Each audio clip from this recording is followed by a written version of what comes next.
Team leads, raise your hands real quick. So go ahead and look down the line. These are your leads.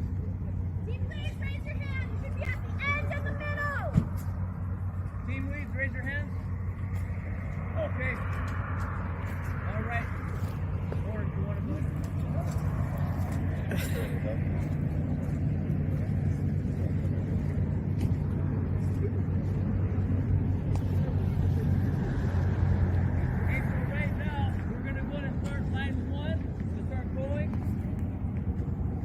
As we progress, either myself or... Hello, everybody. This is Dave Rawson, the father of geologist Daniel Cornelius Rawson. Thank you so much for joining me this evening, Warriors for the Missing. It's been a minute since I have did a live with everybody involved, where I can go into the comment sections and answer some of your questions, as well as, you know, correspond with you. So I'm really happy and excited about that. It's been a while, like I said, so just bear with me tonight. This is one of the things I'm really pushing forward to continue doing, going forward with this once again. Want to bring awareness, of course. That's my whole mission since my son went missing, is to bring awareness to his case. So very important to me. I know it's important to you guys, everybody who's been supporting. So I really appreciate each and every last one of you that decided to join in with me tonight. Like I said, it's been a while. I know weeks since I have did a full live where I will, like I said, join in and answer some of your questions tonight, get into the comment section. So I look forward to seeing some of the same names, looking forward to seeing new names. I really appreciate you guys, like I said, again, for joining in. Tonight, I just want to briefly, it's going to be really short live, you guys. I want to briefly talk about some of the things I talked about before. Missing in America, you know, it's one of those big problems that we have in this country. You know, it's really painful just to even watch how this country, you know, with 2023, with all the technology that we have, and to see the many and multiple people that is missing. So, you know, just like I said, it's very, very problematic. You know, just to even see that, and you know, just to see that happening in this country when we have so much, you know, technology to find people that, you know, like I said before in the past, if there have been someone rob a bank when it's money motivated, they find ways to find that person. They can find people in other countries. You know, guys, I'm a veteran. I was in the military, veteran of the U.S. Army, and we, you know, was fighting against the Taliban over there. And you see what they did to the leaders. They find people when they really want to. You know, sometimes it take them a while to get them because they had to get them in the right times and places. But here in the United States, in our country, we shouldn't have no problem with the technology that we have. I just want to share a screen really quick with you guys, just to um, point out what I was saying earlier today on my Twitter page. You know, so I just want to throw that in really quick. I was talking about the awareness. The awareness is the first step. You know, what I put on Twitter today, and it is the first step. You know, it's the first step towards getting, it's the first steps of getting people of the missing found. That's the thing. If we don't know what's going on in this country, people not aware of that. That's one thing. So I say awareness is the first step. This is a silent crisis in this country. Out of the yearly missing cases, 6,000 become cold cases. 6,000 a year, you guys. 6,000 plus a year become cold cases. And like I wrote here, I refuse to allow my son, which is an active case, you guys. I've been pushing law enforcement to get these forensics, still holding on to forensics, guys. Believe it or not, after 2 years, still holding on to forensics that haven't been processed, the clothing that haven't been processed, pushing law enforcement to do the right thing. It's terrible. It's terrible that I'm still doing this right now. Here it is in 2023, 2 years later after my son was missing in 2021, June of 2021. And I'm still asking law enforcement to do forensics on that forensics on forensics that was found on July the 19th of 2021. I refuse to let it become a cold case. This is an active case, you guys. There's too much information that law enforcement can work on. Buckeye, stop. Like I told you guys, they put out a whole 100 and some page report, and the only thing they did is cause more questions than to get answers. And that's the thing that I was pointing out, the way the Buckeye Police Department does things, you guys. There's more questions than answers out there. And I'm gonna bring those answers for you guys. I'm still working the background. Just because I haven't been doing lives on here don't mean I'm not working on my son's case. I've been working diligently and hard. I thank God for those who they know who they are. The officials who's been working in the background with me to get some of these answers as well. It's a slow moving process, but we're moving forward. So I'm really pleased about that. But like I said, just more questions on their report. And they got to the point where they want to be at. They want to get that point, say, hey, we want to prove that this vehicle being there that morning, and that's where we're going to stop. No, that's not in the story for my son's case. And this and the proof that the thing they have is definitely way off, you guys. And I just don't have the time to sit there and really try to bring this to you guys. But one day you guys will get that as well. I just keep saying it over and over again. But one day you guys will get that where we can put those things together, where law enforcement utilize an app. You talk to the owners of the app, they'll tell you straight up the app is inaccurate. It's not even accurate. It has errors and it don't record everything. So just for law enforcement to put my son's case onto those something that's not reliable, it's an offensive to me. It's very offensive. I let it ride for right now, you guys, because they had a report, of course, media and everybody's going to join in with law enforcement. Whatever law enforcement put on paper, they feel okay with it, but not me, not when it comes to my son. So we're going to argue about that sometime later. But I just want to say, like, tonight, I will be talking about some of those tragedies that's happening in this country, as well as talk about the Crime Con event that I will be doing. And also I will talk about my son, and also I will be answering some of your questions. You guys know how that rolls. If you're in the chats, if you have any questions, please hit that, put that capital letter Q, the question mark, or the word question before your questions, and I definitely will get those. I also will be talking about the new GoFundMe that I set up, you guys, and I'll explain to you and tell you guys why I started a new GoFundMe, because I really need the funding to continue doing what I'm doing, you guys. You guys know that it's been a work in progress since day one. Ask you guys to help me, for instance, to remain in Arizona. You guys help me from that point to getting the flyer, getting the searches going for 49 weeks, as well as the flyer distributions and so much stuff you guys, and that's where the funding goes. So I really need you guys to help me on that too as well. So we'll be talking about that as well, and I will see you guys on the other side.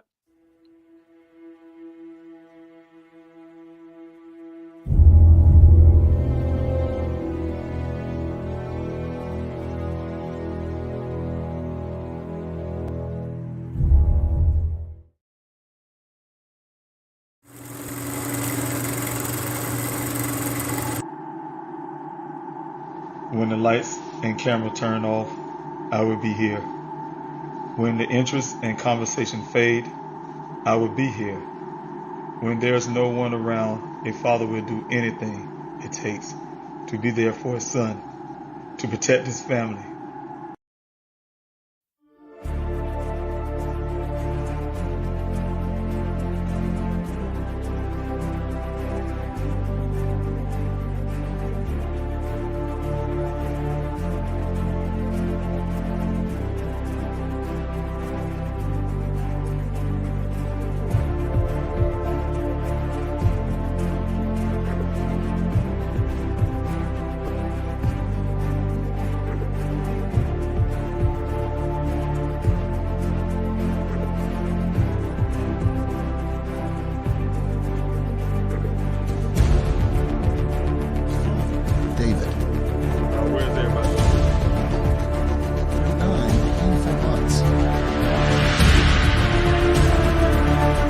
without these special people behind me, I wouldn't have a search.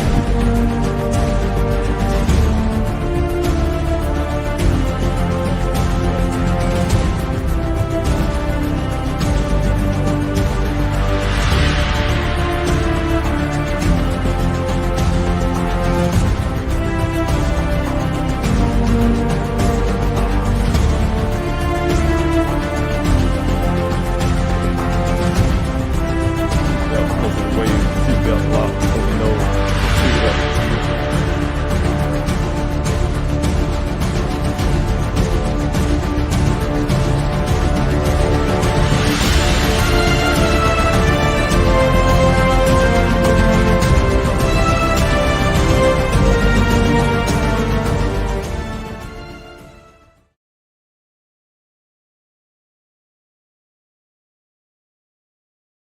For joining in with me. I'm David Robinson, the father of geologist Daniel Cornelius Robinson. For those who have not joined me here on this YouTube channel, I come here to talk about my son's story as well as try to help other families.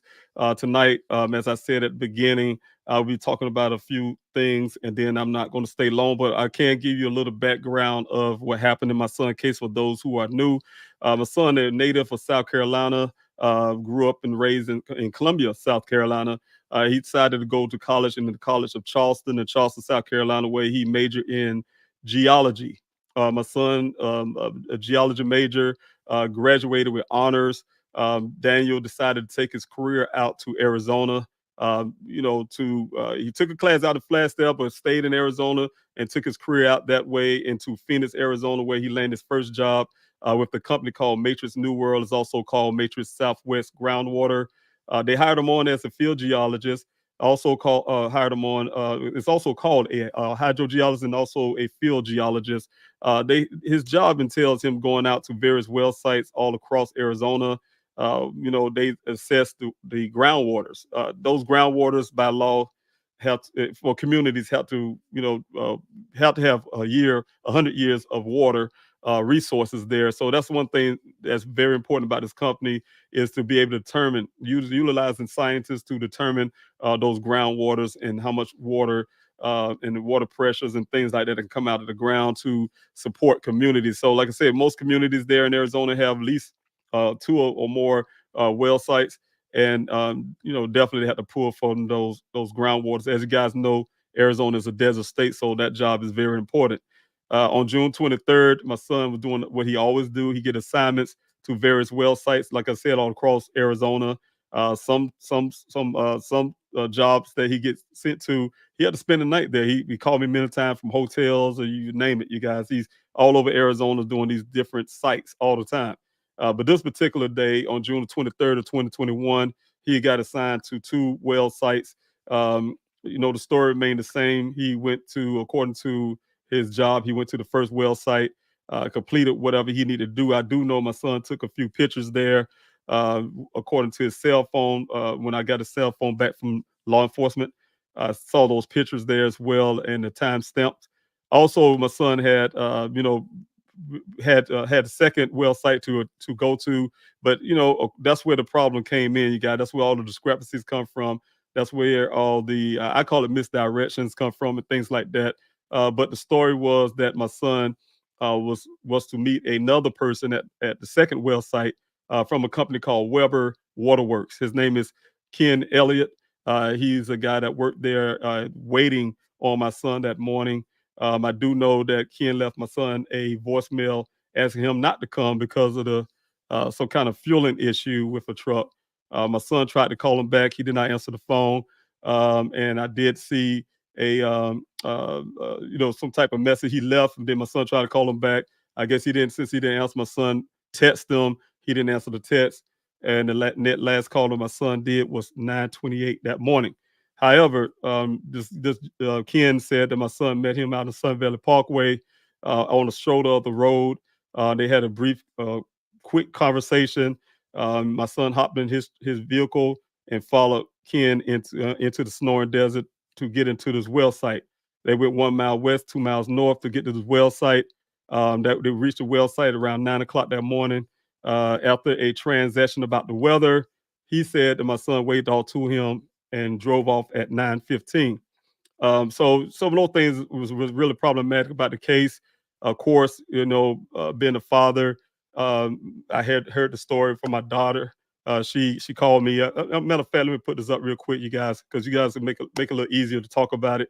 Uh, this the day that tragedy hit on June the 23rd of 2021. I was enjoying my retirement, sitting out on my back area of my house, and I get a call from my daughter. She said that my son called, and one of the coworkers, I'm sorry, guys, came by her place there, and said that he was looking for Daniel. She thought it was weird and strange because she don't know how this guy know where she lived. He explained that he's one of Daniel's friends from the job, and Daniel brought him there before. I guess he was waiting in the parking lot or something. So okay, she dismissed that somewhat, but she still felt puzzled about it. But she told me that part of it, as well as how she felt, for this guy to be looking for Daniel. Said nobody have seen him since that morning. So of course, to calm my daughter down, I sent her over to Daniel's place. In the meantime, while we were calling, call all the friends that she know that Daniel have, or whoever Daniel associates with. I called family. I even called Daniel's mother, and check and see if she heard from him. Family, just do our whole due diligence first. So I sent my daughter over there to do due diligence as well. Told her to see if his vehicle is there. He's home. But when she got there, she called me. His vehicle wasn't there. He wasn't home. Well, he didn't answer the door, and there was a light on inside his apartment because she could see it through the patio area of the apartment. Because it seemed that way, and the way that the blinds that she described to me, the way she able to see partially in the living room, I didn't like the sound of that. So I called the Tempe Police Department to see if they can some more due diligence, you guys, to see if they can do at least a welfare check. Of course, Tempe Police Department denied that request, especially when I said something about the White Tank Mountains. They pushed that over to the Buckeye Police Department. So that's how the Buckeye Police Department got involved. So if you guys, my son Daniel here, like I said, young man, geologist, priming his career, just really, really smart, intelligent young man. The day before he went missing, he talked to his sister. You guys know about the Waffle House situation. You guys heard about how he called his sister, of course, and said some type of emergency thing or whatever. But that's one of the things I told you to explain that to you guys as well. Is that my son called my daughter, text her, my daughter, and text this emergency thing that he and she, what I'm understanding from my daughter, they plan to do in case something happened. They both was in Arizona. We're from South Carolina, and if something was to go wrong, that's, I guess, a code for them to know something ain't right. But then when she asked him about it, when he got from the Waffle House, got home, he said he was pulling the Daniel. He wanted to see how fast she responds, and that's one of those things. So those things, one of the things that kind of throw in the air that maybe Daniel knew something that was going on, and that's what the next day he ended up going missing. Some people would think that way, and we're still looking into that type. Well, I'm looking into it. Law enforcement not doing that, but I am looking into that type of thing as well. I can't tell you 2 or 3 days before Daniel went missing, I spoke to Daniel. Have a lengthy. Often listen. The good part is, you guys, I actually have a full recording of that, and just to listen to his voice and listening over and over again to hear if I hear anything that sounds as he was depressed or something I missed and I did not. Daniel has been talking the same way. He had dreams, aspirations, talk about entrepreneurship, what he's planned to do. He had plans. We had plans to meet in July of 2021, where he's going to show me his vehicle. He was very excited about that. That's his first vehicle he got for himself, as well as he just finished building his own computer. I'm a computer engineer major, so he's been asking me a lot of things. We share I was sharing information with him, and he's proud. A little before he went missing, he completed that computer, and he's very proud of that. He is very proud of that, being able to finish that. And also, like I said, he had plans that weekend to go hiking with his sister. So again, you guys, people who have plans to do things, don't just go up and go missing. So that's one thing I want to throw out real quick. Give me a second, you guys. You guys often know when I get on here and get to talking so much, I end up choking and stuff like that. But thank you guys. I really appreciate it for listening in on those who don't know Daniel's story. But to go back fast forward, Daniel's vehicle showed up almost 30 days after the 23rd of June of 2021. It showed up on July the 19th of 2021. It was in the it's about 3.5 miles or so from that well site that Daniel's so-called quote was last seen. And it was in a ravine, a 20-foot ravine. Some of you guys see those pictures of that ravine, and it may look flat, but it's not flat. It's actually a 20-foot drop, and the vehicle's lying across a might as well say a ravine, like a little ditch, where the water flows through it and things like that. So the vehicle's actually sitting as like it is a bridge in a sense, where water will flow up under it. Again, you guys, I tried to show you the example where the Buckeye Police Department saying that it was extensive rain in that area, and I was explaining to you a person who's an expert about the desert, who lives in the desert, who have his cattle out in the desert. He's a rancher, and he explained how if rain was coming through that area, it comes through that wash. That's the word I want to use, the wash, down to the bottom of that ravine. And like I said, the vehicle's sitting there like a bridge. The water will be running right up under it. And matter of fact, the water will be kind of going up where the sunroof is. And it would have been carrying a lot of debris, because that's what it does. We see it all the time, you guys, when we're searching out there. And people ask me, say, hey, why does brush and all that's knocked up against this tree, and it piles up like a, for instance, just imagine a beaver building a dam or something. It becomes like that. So we have seen that as straight, right, everything's clear right up under the vehicle, goes straight across, and that is a big indication that the vehicle wasn't there. As well as his testimony, he was there physically looking 2 days prior, and it wasn't there. So that was, again, I'm saying the Buckeye Police Department is using this app to go forward, that's unreliable, to make his vehicle there for 30 days. So some of the things, so we're still gonna have those discrepancies about there, and I have to really fully later explain that to you guys. But again, the story was that the vehicle was there, and there was clothing on the ground 3 feet away. It was allegedly Daniel's clothing. There was safety vest, the clothing sitting in the pile. Everything on the person's body, from the underwear down to the sock, was in this pile. According to the Buckeye Police Department, they felt that Daniel wrecked his vehicle down in this ravine.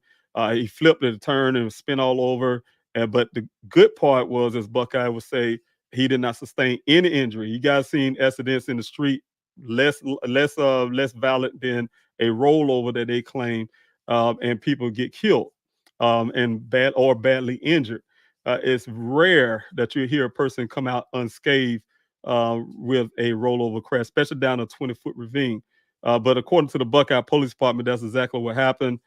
He didn't sustain an injury, but the same breath, they felt like he had a severe head injury, a head brain injury, internal injury, and that's what caused him to, with his superhuman strength, to kick through his sunroof. And the sunroof, you guys, is not like the sunroof you guys have in your vehicles, maybe with the glass. It's a sunroof with a panel. He kicked through the panel that you have to use a special key to open, to take off. He kicked through there to escape the vehicle, and because he had a brain injury, according to Detective Biffin of the Buckeye Police Department, the brain injury make you hot and make you want to shred your clothes, and that's the reason why he shred his clothes. And they felt that he walked off somewhere butt naked to hide up on a tree to cool off, and the animal or something probably got him. So that's one thing they told me initially, and then it turned off. His second opinion was that maybe he just want to just leave, go on his own and join the monastery and become a monk. Leave you guys, as in your family. So those are things that are theories of the Buckeye Police Department at the beginning. They gave me everything since that vehicle showed up in evidence bags for safekeeping, meaning that, hey, we're done with this case. You can go on. But I'm going to keep going. The first thing I've done, you guys, when I got to Arizona, hearing that the Buckeye Police Department went and go search for my son on day one, when I found out that, he actually went missing in that Sonoran Desert. You guys see the background there, down in that desert. And, I heard that from South Carolina the night of the Daniel went missing, when they finally allowed me to report. And when I got the information, I asked the Buckeye Police Department to put a bird in the air, a helicopter, go search for him. This is a bad situation. It's nighttime. explaining some certain his first time out there. All the things I learned, and they denied it. They told me they couldn't they couldn't fly a helicopter at night. I was really confused about that. Being a military guy, we do it all the time. We matter of fact, we fly without lights. In the military. So, I was confused about it, but I had to accept that. I was in South Carolina, 2,000 miles away, but they said they would put a helicopter in the air the next morning. So I didn't sleep. Stayed up all night talking to Officer Cruz all night. He said, "Hey, he sounded like he was a really good officer. He told me he was gonna go search for Daniel in that area. When he said search for Daniel, he wasn't actually going in the desert. He said the area is Sun Valley Parkway. He went up and down Sun Valley Parkway. Him and another officer was on one side of Sun Valley Parkway and is riding up and down Sun Valley Parkway, as he told me, to see if he's stuck on the side of the road. And so they kept going. They told me it's a big, very long road. They didn't see any indication of him being stuck on the road. Maybe he, according to Officer Cruz, took some side road and that lead to one of the other roads and stuff like that. He was giving those kind of examples of how the road structure is out in that way, in that area. So that's their point of call looking for Daniel, riding in there safely in their vehicle up and down. So when you guys read the report and it says, "Oh, we had officer in that area," look, no, the area means Sun Valley Parkway, and that's exactly what the officer told me. Also, the morning came, you guys, and the Buckeye Police Department denied that flight. The officer called me and said, "Yeah, we're gonna have someone have a helicopter go and search for Daniel." I was very thrilled and happy, of course. And then they called me back a few hours later, and he told me, "Hey, basically sound like he said, 'Hey, it ain't my fault. My higher up said it's unauthorized. They canceled it. He's a grown man. He could disappear. They say he's a grown man and he could disappear if he want to." So when I heard that, you guys, being a guy who came from, I can tell just by listening, who came from real bad experience with law enforcement when I was growing up. I hear that language. I can hear that language very well, where that importancy wasn't there. Also, to add into that thought that I had is because I had conversations. I recorded my conversations. When I say record my conversations, I record myself talking to Buckeye Police Department. I will be sharing that with you guys as well, where they're telling me, first of all, they didn't have no helicopter flight. They claim they did that morning. According to this officer, he don't see it on their report or anything like that through that phone call, as well as they wasn't planning to go look for Daniel. Only thing they did is add him to the NCIC database. And the way he explained that to me, he said, "Oh, well, only thing we can do is add him to the system. And no matter where he is in this country, if he's out there somewhere, also pull him over, come across the plate, they'll pull him over and say, 'You looking for him?'" That was the extent of their urgencies about Daniel. All the stuff is recorded stuff, you guys, and that's exactly what the Buckeye Police Department. Now that caused me to leave South Carolina. I'm like, "Oh, hell no!" Excuse my expression. I'm going to look for my son. I didn't think logically, because most people would have hopped in an airplane. I just grabbed what I could, hopped in my vehicle, and started heading west. When I got to Arizona, first thing I did is pick up my daughter, and she and I was doing our due diligence, riding the airports, talking to Buckeye Police Department, get all the information we can. Of course, when I hit Phoenix, I heard my auntie call and say the Buckeye Police Department is they put a bird in the air, the Phoenix Firebird. I was very happy about that. Like I said again, you guys, there's no record or so far from Phoenix Police Department fire that ever happened. I'm still working on it. I've been waiting on this. I put a FOIA request in. It's been 2 years now since that FOIA request was in, and they still hadn't found it yet. So again, that helicopter flight. So again, that's another thing that was a failure with the Buckeye Police Department. Again, I've got there and I did try to work with law enforcement with the little knowledge I knew about the Buckeye Police Department at the time, trying everything. My daughter and I, giving all the information we can, work with Buckeye, because of course my vision was that I was working with the law enforcement to find my son. I mean, who wouldn't? That's who you call, that's who you rely on. You rely on law enforcement. So of course that's what I did, you guys. And the reason why I have this picture up here with Ken Elliott, you guys, and he and I talking, because I want to give you guys a point, something that you would not see on the Buckeye Police Department. Again, a failure. They put that narrative that they would like to see on that report. I had the first thing I wanted to do when I got there, and I've been working with Daniel's job to speak to Ken Elliott. They finally got in contact, and really they say he was still working at that site since they've been missing. And they called him, and set up so I can meet him. And the ironically to this thing, you guys, is most likely been the same way that Daniel met him. I pull up with two other, my daughter and another person with us as a witness. We pull up at Sun Valley Parkway at the same gate that Daniel had came to. The same thing. We waited at the gate. I don't know if Daniel waited, but the first person that came up to the gate wasn't Ken Elliott. It was a pickup truck. Of course, I'm gonna think it was Ken Elliott. I wish I would have known this guy's name, but he didn't never tell me his name. But he asked me, the first thing he asked me, what you want with Ken, basically, as his, I don't know if he's a bodyguard or what the case may be, but he's a really heavy set guy, real sloppy. Like, the first thing he did is, hey, I told him, hey, look, I'm just here to talk about my son and see what he know. Can you give me tell me what he saw that day, etc. Then he said, well, I'll take you down there. I said, well, how far is the well site? He said, oh, it's about 12, 15, 20 miles or some crazy number he gave me. Then he said, I could exaggerate, but it's about 20 something. I said, man, that's too far. I wasn't gonna go in that far in the desert with somebody I don't know. And he said, no, come on. He's his assistant. Come on, man, get in the truck with me. Come on, let's go. And he went in there and reached and pushed some trash and food trays or something he had all on the floorboard. And I was like, man, first of all, I'm not getting in your vehicle like that. Other part was I had two ladies in with me, and I told her, hey, look, I'm not leaving these ladies here. Of course, he said, okay, well, he's going to call Ken. He moved his vehicle forward just a little bit. He sat there for a while, got on the phone. I could see him get ready to say, hey, whatever he's saying to Ken. And I guess he could see it. I was in earshot of what they're talking about. He pulled his vehicle. If you guys could see that right behind on the side of me and Ken, that's a road.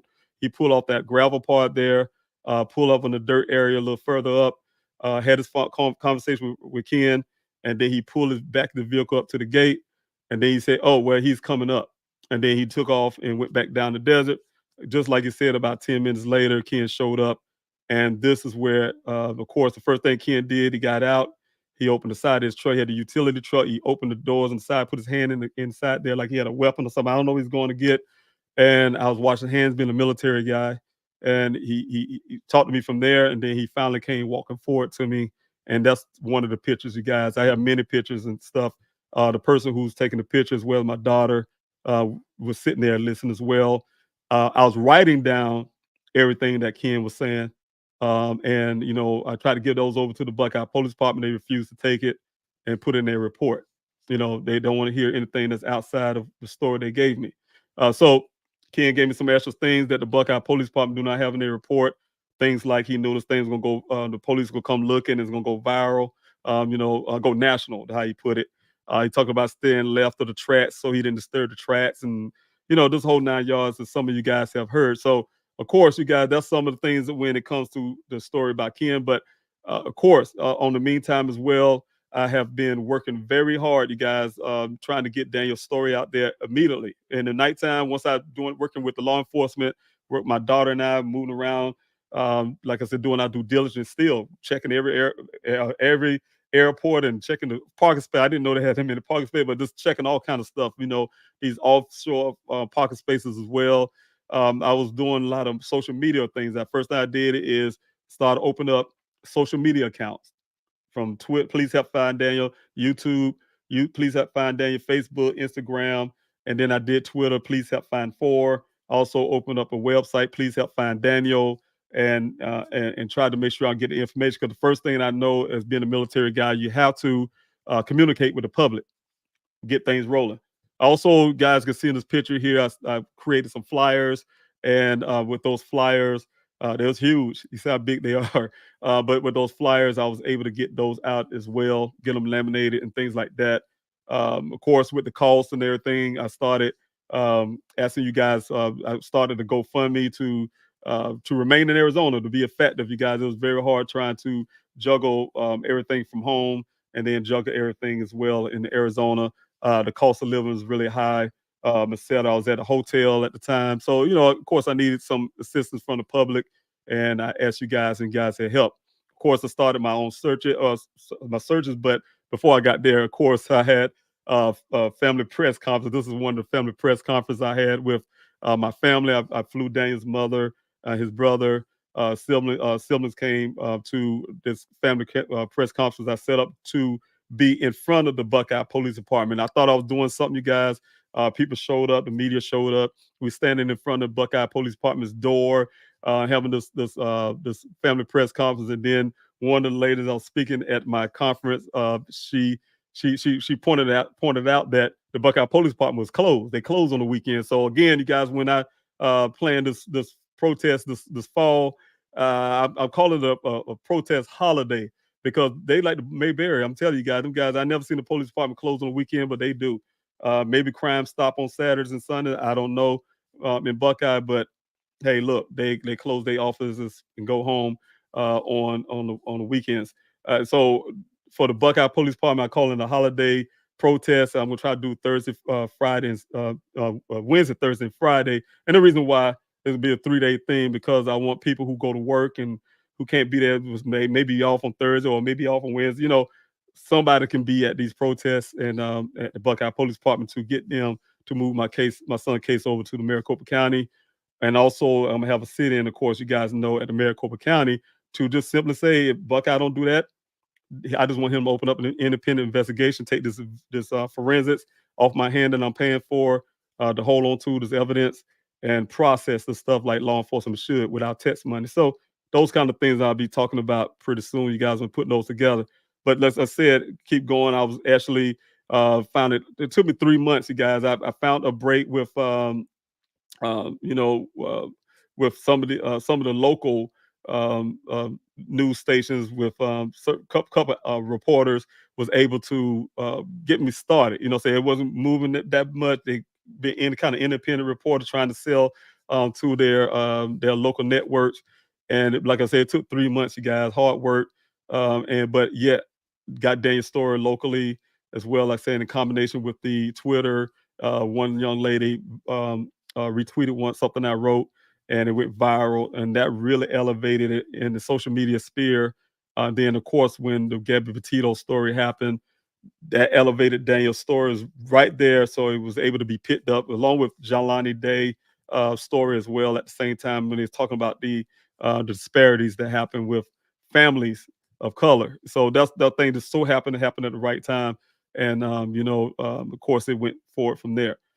Of course, you guys, like I said, as soon as I got in Arizona, after I talked to Ken, you guys, when I talked to Ken, you guys, it just messed me up. You guys got that story sounded fishy to me about him saying, "Hey, it's gonna go viral." That part, it's gonna go national type deal. I was like, how he pre thinking that, But one of the thing is, it bothered me looking at that desert.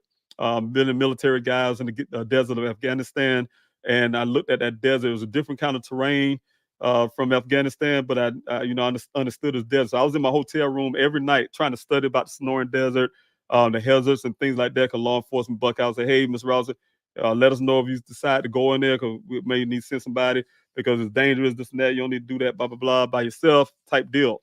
So I do give Buckeye for recommending that, because I sure enough didn't being obedient. I was really taking my car and to drive in there to go rescue my son. I was standing at that gate until I get the search going. You guys, I stand at the gate almost every day with my binoculars, wishing and hoping I can see him from a distance, because it looked flat from the road, and see if I can see him from a distance. I mean, that binoculars, I had some good ones, but I never was able to spot anything but power lines and certain other little things out there. But of course, you guys, I started the search with I see a gentleman to the right near the water, and reached out to the public again through social media. Met him through social media, and set up. He know everything about the desert. He lives out that way. He lives in Buckeye, so he's out there all the time. He says he know about those desert hazardous situations. So he's the perfect person to me to get this thing started with. So of course, we started this search, and also brought on to searchfordaniel.org, where that just handle all the search aspects of things to get organized with people. And so the search went on, like I said, you guys, as you guys know, for 49 weeks. But we search everything from vertical mines, as you can see here. That goes straight down. It's like a well, but it's actually a mine. It goes down straight. I mean, thousands of feet. We don't know. It's so far down you can't really tell, but it goes down. And also the horizontal mines. that's on the side of the mountains. This one is near the corral that the Buckeye end up searching again 4 months after we did. So also, like I said, my son's vehicle showed up on July the 19th, and this is the ravine. Like I said, you guys, it looked like it's flat on the ground, but that actually a 20-foot drop. Vehicle like it's lying flat, but right in the center part of it is that wash that runs right under it.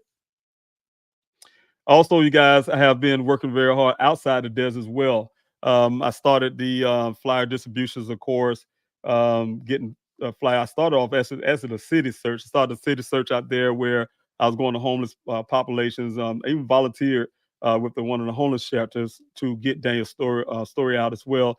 But just get that get the hospitals, the mental health wards, just in case, you got to do all your due diligence just in case Daniel got out that desert some type of way, and we had to search all of those. So that was called a desert, called a city search at the first part of it, and then I ended up starting my flyer distribution program where I was getting out thousands of flyers, meet people behind the Walgreens in Phoenix, Arizona, and getting thousands. After I leave the desert, you guys go straight down. I tried to change my clothes both times, tried to hurry up and shoot to my apartment and change my clothes real quick because I didn't want to walk around the city with a whole bunch of desert dirt on me. But it's been sometimes some of the volunteers will tell you, I had to do what I had to do. But try to when I'm dealing with people walking down the city streets, you don't want to look like the homeless population. That's what I'm saying, and you want to present yourself a certain way to get them flyers out. So it was kind of difficult to rush home a lot of times and get changed. So I did that and get changed and hurry up. And I mean, don't have no time to spare, you guys, and get down there and get those flyers out. So that was a city distribution, and also, of course, being out in the desert. I put a day of remembrance here, you guys, because this is one of the events that we had along with the candlelight visual before the day of remembrance, a day of remembrance. But these events was geared, of course, to bring awareness to my son's case, but at the same time, I want to be able to help other families. So that's the reason why I was able to find. That's when I first met Miss Navarro, Alicia's mother. You guys recognize her there. The first time I heard her story, she came out to that event, and it was really painful to see her mother, and going through. But I'm really happy for what's happening right now. You guys know that I'm not going to go touch on it too hard because we're still praying for her and her family. They need time and they need healing, and you guys, and just wanted you guys to be aware of that too. Give them time, give them space, give them healing. Mr. Risto standing next to her as well, one of the advocates right there next to him. But there's other families, and just the fact of meeting families that come out, and we have some resources and things like that. And so we want to continue to do those things as well. And that's one of the reasons why I'm asking you guys to help out as well, to keep some of these things going, and just to be able to help other families, and also continue to get Daniel's story out is where I need the help. You guys, I need to be out there. I need to be spreading this information, because once the interests die, then law enforcement go back to that 2,000 people a year cases go cold, right? And that's not Daniel's case with all the information that we have. So I want to be pushing out this information, push out the fact that it is not a cold case. We just need law enforcement to do what law enforcement need to be doing. So that's the reason why I'm saying, you guys, I need your help. I need to be out there. I need to be, spreading this information. I'm in Arizona. When I'm sitting at events like this, many events like you see here. You pass people and they be like, "Wow, when this happened? Whoa!" And this right here in Phoenix, you guys, probably in Phoenix or Goodyear, or one of them cities where I'm standing, and they don't even hear about Dane's case, and they in Arizona, but yet you can find someone in Germany or something know about Daniel's case, or in Florida or somewhere else. And I run into those too. People that know. And I'm on the airplane or some airport is, oh, I heard about that story. That type deal. But you have some in Arizona do not. So it's important for me to keep that information out there. Also, you guys, I want to get the real billboards back out there again. Working on that, working on trying to get billboards. I really thank Lamar for helping me out with that, as well as you guys' donations to put those billboards from the east side of Phoenix out into the west side of Phoenix. I want to get those billboards back up as well. So I really asking you guys if you guys can share this new GoFundMe that I will be talking about soon, to help me get those things going again. Also, like I said, from the east side to the west, also the flyers, you guys, and also being at events like this ASU symposium that we had to go went to with Mr. Risto and his family as well, to share our loved one's story and to help students understand the difficulties that family goes through when we have missed loved ones. And these are the students are forensics majors and things like that. So they will be dealing with cold cases and things like that. And so they can kind of get that feel and understanding the importance of helping families like ours to solve these cases. Of course, you guys know I went to CrimeCon last year in Vegas. As I said on a video before, that was my first time actually stopping in Vegas. I used to drive trucks and I used to drive through Nevada all the time, past Vegas, and would not ever stop in Vegas. But I had to be there for CrimeCon. I was very happy for many reasons. CrimeCon, first of all, the true crime community, love those people, man. That's where most of the support come. When I first started getting information out of social media, been on many podcasts that share Daniel's story. That got it out a long way. So I really think the true crime community that comes out to these events, the CrimeCon event, and be able to share Daniel's story to many people. I met a lot of prominent folks and people out there that was able to share, like Nancy Grace, who shared Daniel's story as well, to help me on this and for an interview, for instance. So it got a lot of information out, as well as the fact that we got out thousands. Like I told you guys, a box of flyers at the time was $400 for a box of flyers, and I use two of those a week when I go do the city distribution. Two of the boxes go a week, and to be able to get, I think we took probably like six or more. I know we took a lot. We had a SUV full of those boxes, and we got rid of those flyers. They amaze me. I think that's one of the highlights of the whole Vegas thing. I wasn't on the strip and enjoy, like some people would be able to say, "Hey man, went to Vegas and had some good time." It wasn't like that for us. We had to get those flyers out. That's the reason why we carried them with us, and we got rid of them. And I think that, and I really thought of in my mind, was at the hotel there, and I'm like, people come from all walks of life here in Vegas, and they come and enjoy themselves, and then they go back home wherever they go. And some take stacks of them and say, "Hey, I'm gonna share it in my city," and so that's how some of those flyers got across the country.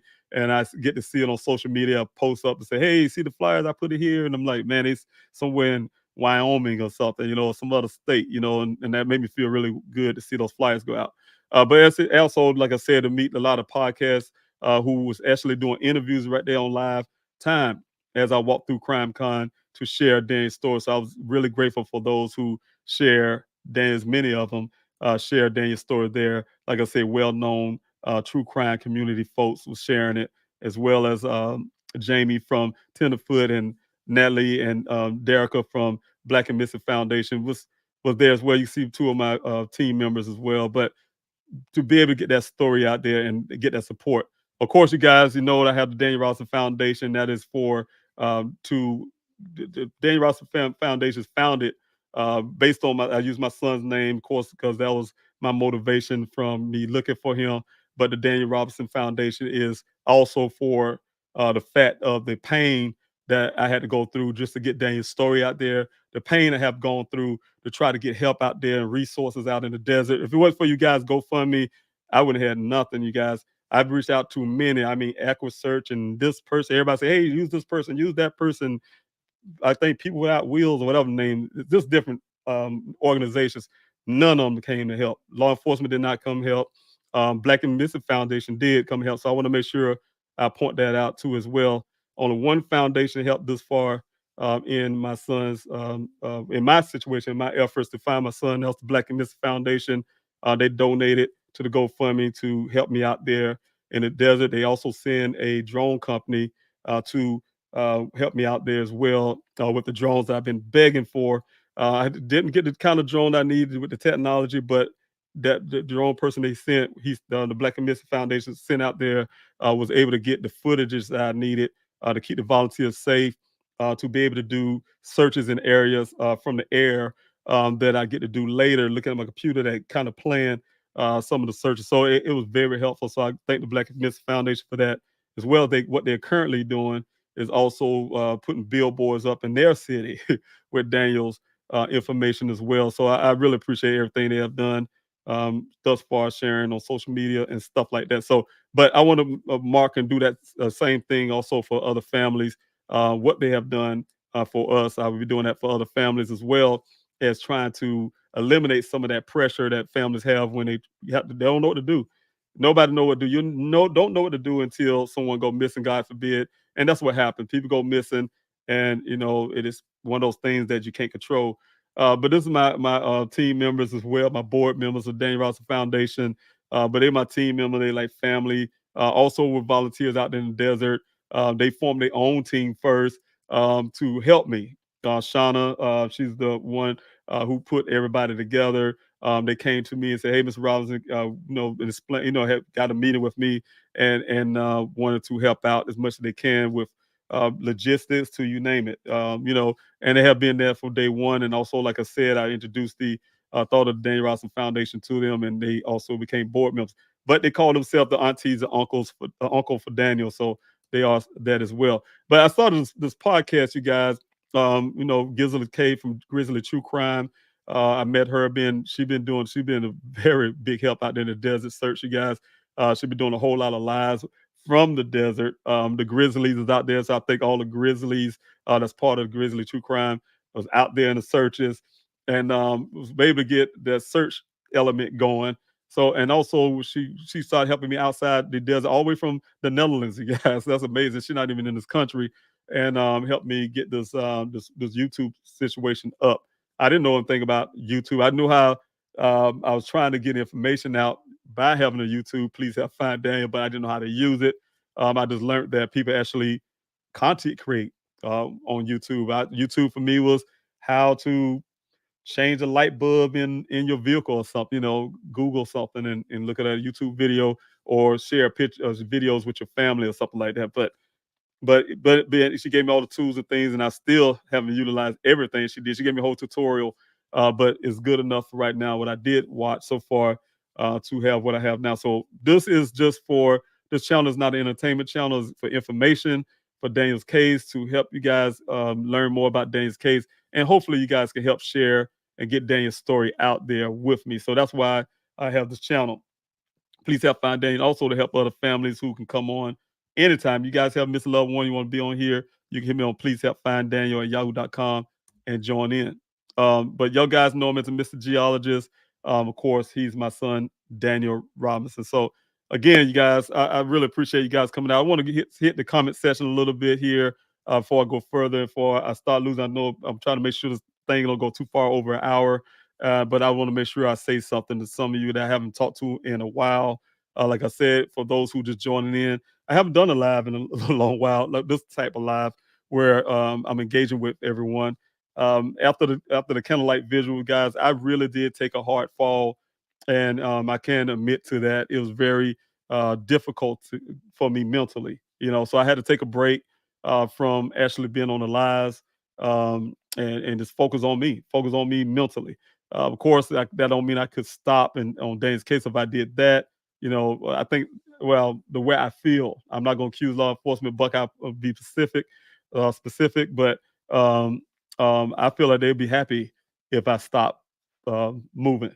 So that's why I was asking guys off and on, can you please continue the mail-in protest? It's one of the biggest things. Hey, let Buckeye know we not finna let Maricopa County know we're not gone. We're not going anywhere.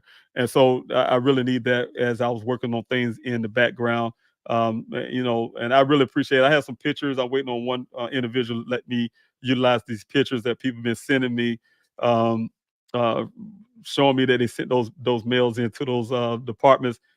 That makes me happy too, you guys. I want to share that here, so I'm gonna put it together in a collage type deal and kind of run across the screen so you guys can see that.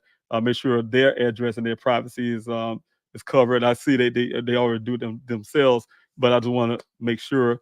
And then I want to share it with you guys and show you the wonderful people who have been participating in the mail-in protest. So that's very important. I do want to say thank you, Aaron Chase, for being here tonight and all the wonderful things you have been doing from day one I met you, and just being a wonderful person that you are.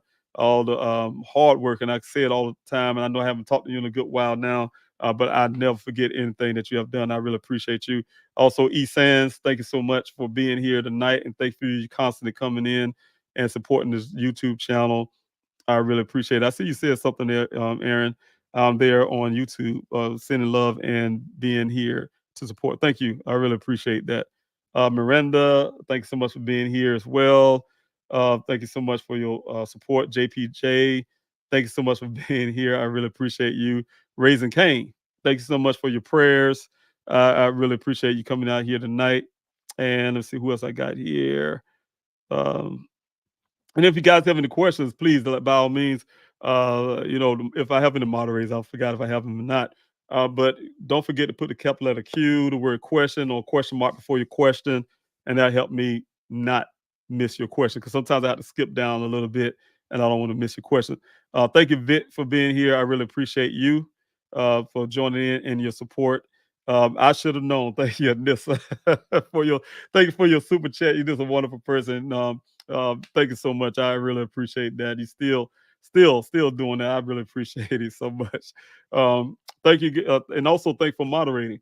Like, share, subscribe, you guys, and that's one of the biggest things. Thank you, thank you for letting me remind me, Anissa, for putting that up there, because I definitely want to put the tip line here. But guys, do not forget to hit that like, share, subscribe button, as Anissa have here. That helps with the algorithm. That helped me get Daniel's story out farther.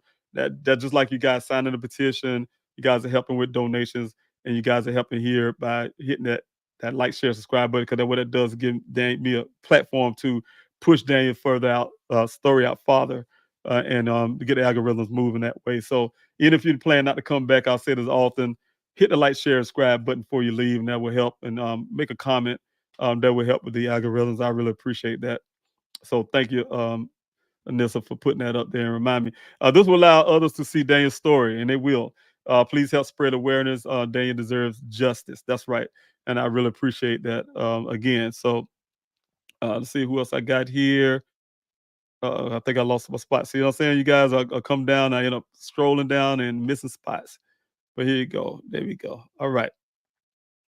See if I can find any questions. If you guys have those. Tracy, thank you so much for being here as well. Coming in late, always thinking and praying for you and your family. Thank you so much for your prayers. Also, Karen, thank you so much for being here. Have been following and supporting Please Help Find Daniel since 2021. Thank you so much, Karen. I really appreciate that. Coming from the Facebook side of things. And also, let's see who I got. Miranda, did I say something yet? Yes. Well, thank you so much again. Did they actually clear the co-worker? And that's your question. Thank you for the question mark. I don't know if they did or not. I talked to, well, according to the report, it appears so. I don't have anything in the report as if they suspect anything with him or anything. So, for me, I wouldn't ever accuse anybody of anything until I have hard evidence. But I can tell you, like this, his story is fishy. It don't make sense. It don't add up. And there's some very highly suspicious things that don't go with the timeline. I know you guys, the Buckeye Police, went real hard on that unreliable app, and they use that to bolster their theory that the vehicle was there for 30 days when they had an eyewitness saying it wasn't. According to their own search, they walked over that area and flew over the area, and they said, "Oh, we're missing because there's a lot of trees there." There were no trees there, but it wasn't there. And so the whole point is we don't have anything definitive to say Daniel um, was in that ravine. The vehicle was in that ravine for 30 days. And the thing is, they want to bank on a unreliable app, and I'm not going to let them do that. Not from a scientific point. If this went to court, that would not be something you can utilize when it's not accurate or correct. But we are working on. I'm still working on cell phone pings. They say, "Oh, we have cell." I want to see those evidence. Well, it was on this tower and this and that. But no, but trust me, I just don't go by what law enforcement says. And I'm telling you, they better hope and pray. Buckeye better hope and pray that when I get these tangible evidence and I feel like they did it on purpose. They better hope so. I just leave it that way because I have some things I'm working on as well, and I'm getting close to those answers. So, but as in clearing this guy, I don't know what they're doing. I didn't clear him. in my mind. So, but thank you, Esther, for being here. Thank you, Miranda, for that question. Thank you, Esther, for being here, and thank you for your constant support. Thank you, Lay, for being here. Lay, I hope I say it right, Ellie. Thanks so much for being here. Such a sweet young man. His smile breaks my heart every time I see his see a photo. He's a wonderful guy. I can be y'all say, oh, he's a biased father, but no, I'll tell you, as a person who watch, every parent, we watch our children. We know the ones that probably end up being a troublemaker or this or that, blah blah. I can't say, I'm just speaking for Daniel. Period. Wonderful man, young man growing up. Of course, he he was the youngest, and of course, he did some things at times where he got his siblings in trouble. And his twin sisters, and or his brother, and I think it's them, and it's actually him because he's really really slick now. When he's a little something, but then we got older, you could see him blossoming into who he's going to become. Very intelligent, like I told you guys before, Daniel was born without a right hand, and he only asked his mother one time, "Mom, where's my right hand?" And I mean, he was a little young child. I say probably 4 years old or something, 4 or 5, somewhere around that age. And of course, it'd be 6. I'm just gonna make sure I'm right, but he asked her, and she told him, what she wanted to say to him, and he never asked again. I know that Daniel did not allow that, and I never treated him that way either. Me or his mother, when we were together, never treated him as he had a type of handicap. Where his mother, she kind of was pushing the prosthetics. Of course, we got that. Of course, you're gonna have to have that for school. But we quickly learned that Daniel didn't want that at all. That he just liked to be who he is. I think it was kind of irritating to him, that type deal. But he showed us that he had his self esteem was very high. He do anything he want to. Play video games, beat his. It's amazing to watch him play. He learned and he adjusts. He was born that way, so he adjusts. And the thing was, he learned how to play the French horn, something he wanted to do, the trumpet, so on, and that type deal. And so yeah, this is personality of when you see him been around the siblings mostly. He's kind of had a little shelterness going on a little while. But we got out into high school and in college, you can see his real personality when it comes to his social skill with other people. And like I say, you couldn't go down to College of Charleston, for instance, or even when it's high school, especially College of Charleston, when like my daughter would say, you walk down the sidewalk, so everybody seems like they know who Daniel is. They always call him. Now, I don't like his nickname, but they have that nickname down in Charleston for him. And but that's what they call him. And but he had a lot of friends, a lot of people that knew him. So that's one of the things that I do say about Daniel, and his love for his family. So it's far from what the Buckeye Police Department would try to suggest he join a monastery, become a monk or something, just to leave his family. That's an insult as well, because Daniel loved his family so much where even like I use that example over and over again because that's one that's kind of near the time we were missing during the COVID era where everybody had to stay home. We finally got loose where we can move around a little bit on airplanes and things. He come back to South Carolina to see his grandparents, and but he stayed away from them by standing outside and talk to them through the window to make sure they're safe. Not catching anything. Not saying he had it or anything, but nobody know. We didn't really understand COVID too much then. So whole thing is, saying this is his personality when it comes to his family as well. Every time we have any kind of uh, disagreement in a sense, he kind of right there, that person that kind of bridged that thing back together or minute back together somehow. So just come between that. So that's his personality. Always friendly. If you met him, Ellie Lay, he trust me, yeah, you still feel the same way you saying it right there. So JPJ, thanks so much for being here as well. I really appreciate you. Also, Ruru, thanks so much for being here. So many things that doesn't add up, and it don't. And like I said, I'm really disappointed with the Buckeye Police Department. I felt, and they even attacked me, you guys. So I'm keeping those things in mind when other things come to play. It was uncalled for. This sensationalizing my son's case, and that's what they did. They're eager to protect their ego, because I'm out in social media. People angry with their lack of actions.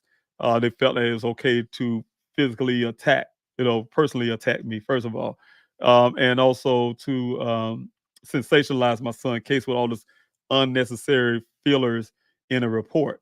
You guys see that ridiculous stuff. It's like they're writing a novel of BS, of stuff that don't even have nothing to do with my son's disappearance, and that kind of crazy stuff to, I guess, change the mind and the concept of the public, something, or the thinking of the public. And it's awful.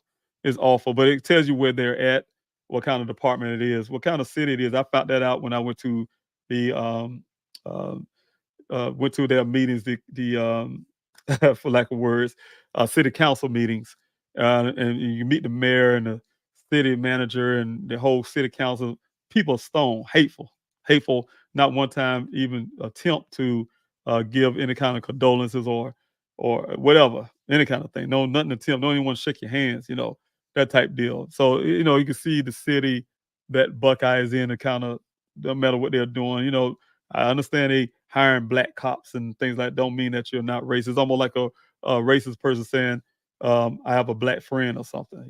I mean, that's how, and I hate to put that up just now, you guys, because that's exactly how I look at the Buckeye Police Department and some of the things that went on that I don't talk about when I first went to Buckeye Police Department. The way the guy at the front desk yelled at me, and the disrespect they had of me, a racist attitude towards me for just walking the door and say, "Hey, how you doing?" That type thing. So that's the first impression I got of that department anyway. Period. So I want to go there, and but I definitely want to put that out there in the spear. Also, anybody else, if any have any questions, I'm looking. I don't see any. Let's see. And thank you, Aaron, for putting that, because somebody asked me about that before, and I am closer to answering those things as well. You'll be surprised, maybe a chief of police or something, but be surprised if people are affiliated with this big major development that's out there. You might find a lot of conflict of interest, but so anyway, and there's some of the things that is one of the things that I'm looking into. Karen Lee, thanks so much for being here. Just saying hello, Daniel Robinson. Thanks so much, Karen. I really appreciate you. Also, Small Town PI.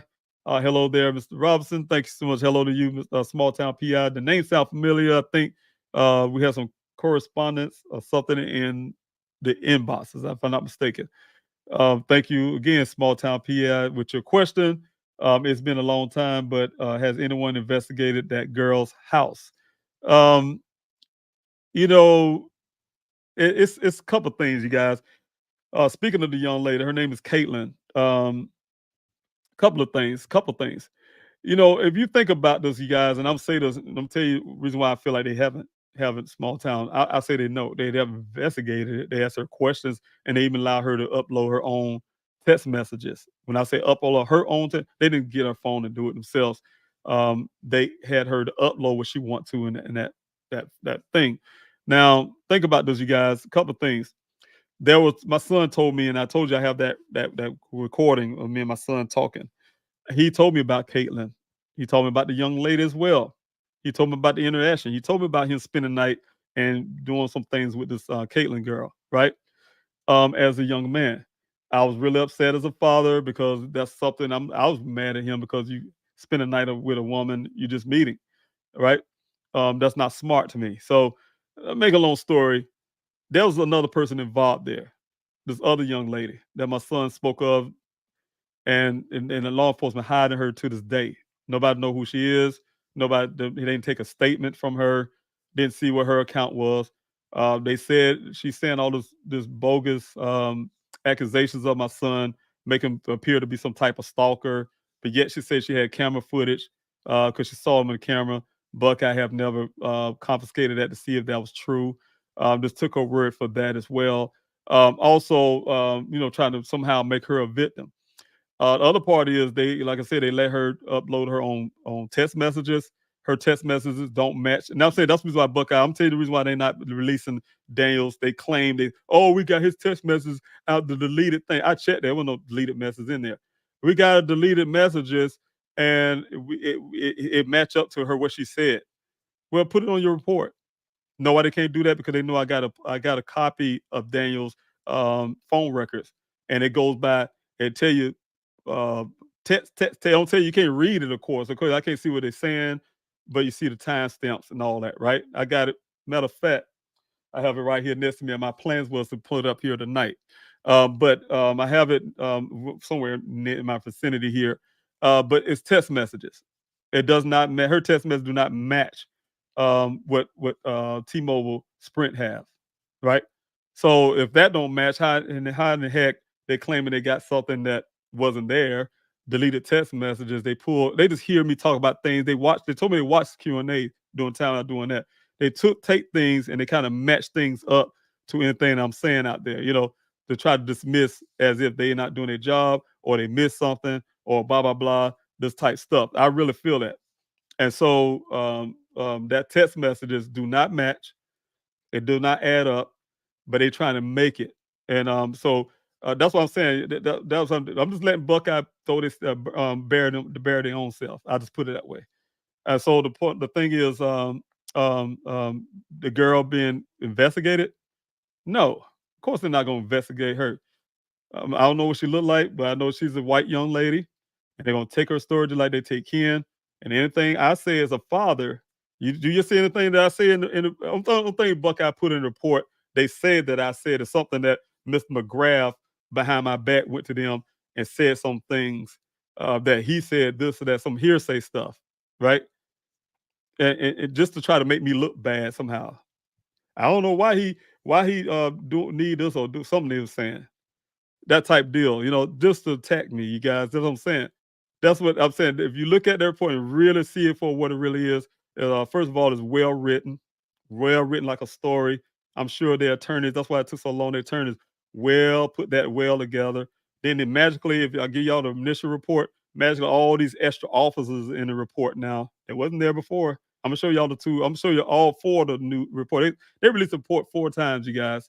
But I'm gonna show you all that stuff where they actually, I call it falsifying. You could change a whole paragraph to say something else and to fit that whole thing. Y'all they put that thing together good to try to match everything up to be what they wanted to be, and it's not. You cannot change reality.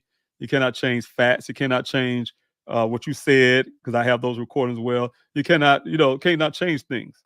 You can change on the report for the world for y'all consumption to make y'all feel good. Oh, the Buckeye police probably did this and that. No, I can tell you guys. But anyway, as investigating the young lady, no, that's why you don't see it in the report. To answer that question. All right, and let's see here if I see in it. JPJ, did I say the same to you? But thanks so much for being here. If it was one of their kids, they would. Yes, they would. They would have. Let's see here. Miss Siren, thanks so much for being here. This case break my heart. Daniel has a oh thank you. I appreciate that. Dad, since his and sister, and something really smells about this investigation. There's a lot smell about this investigation.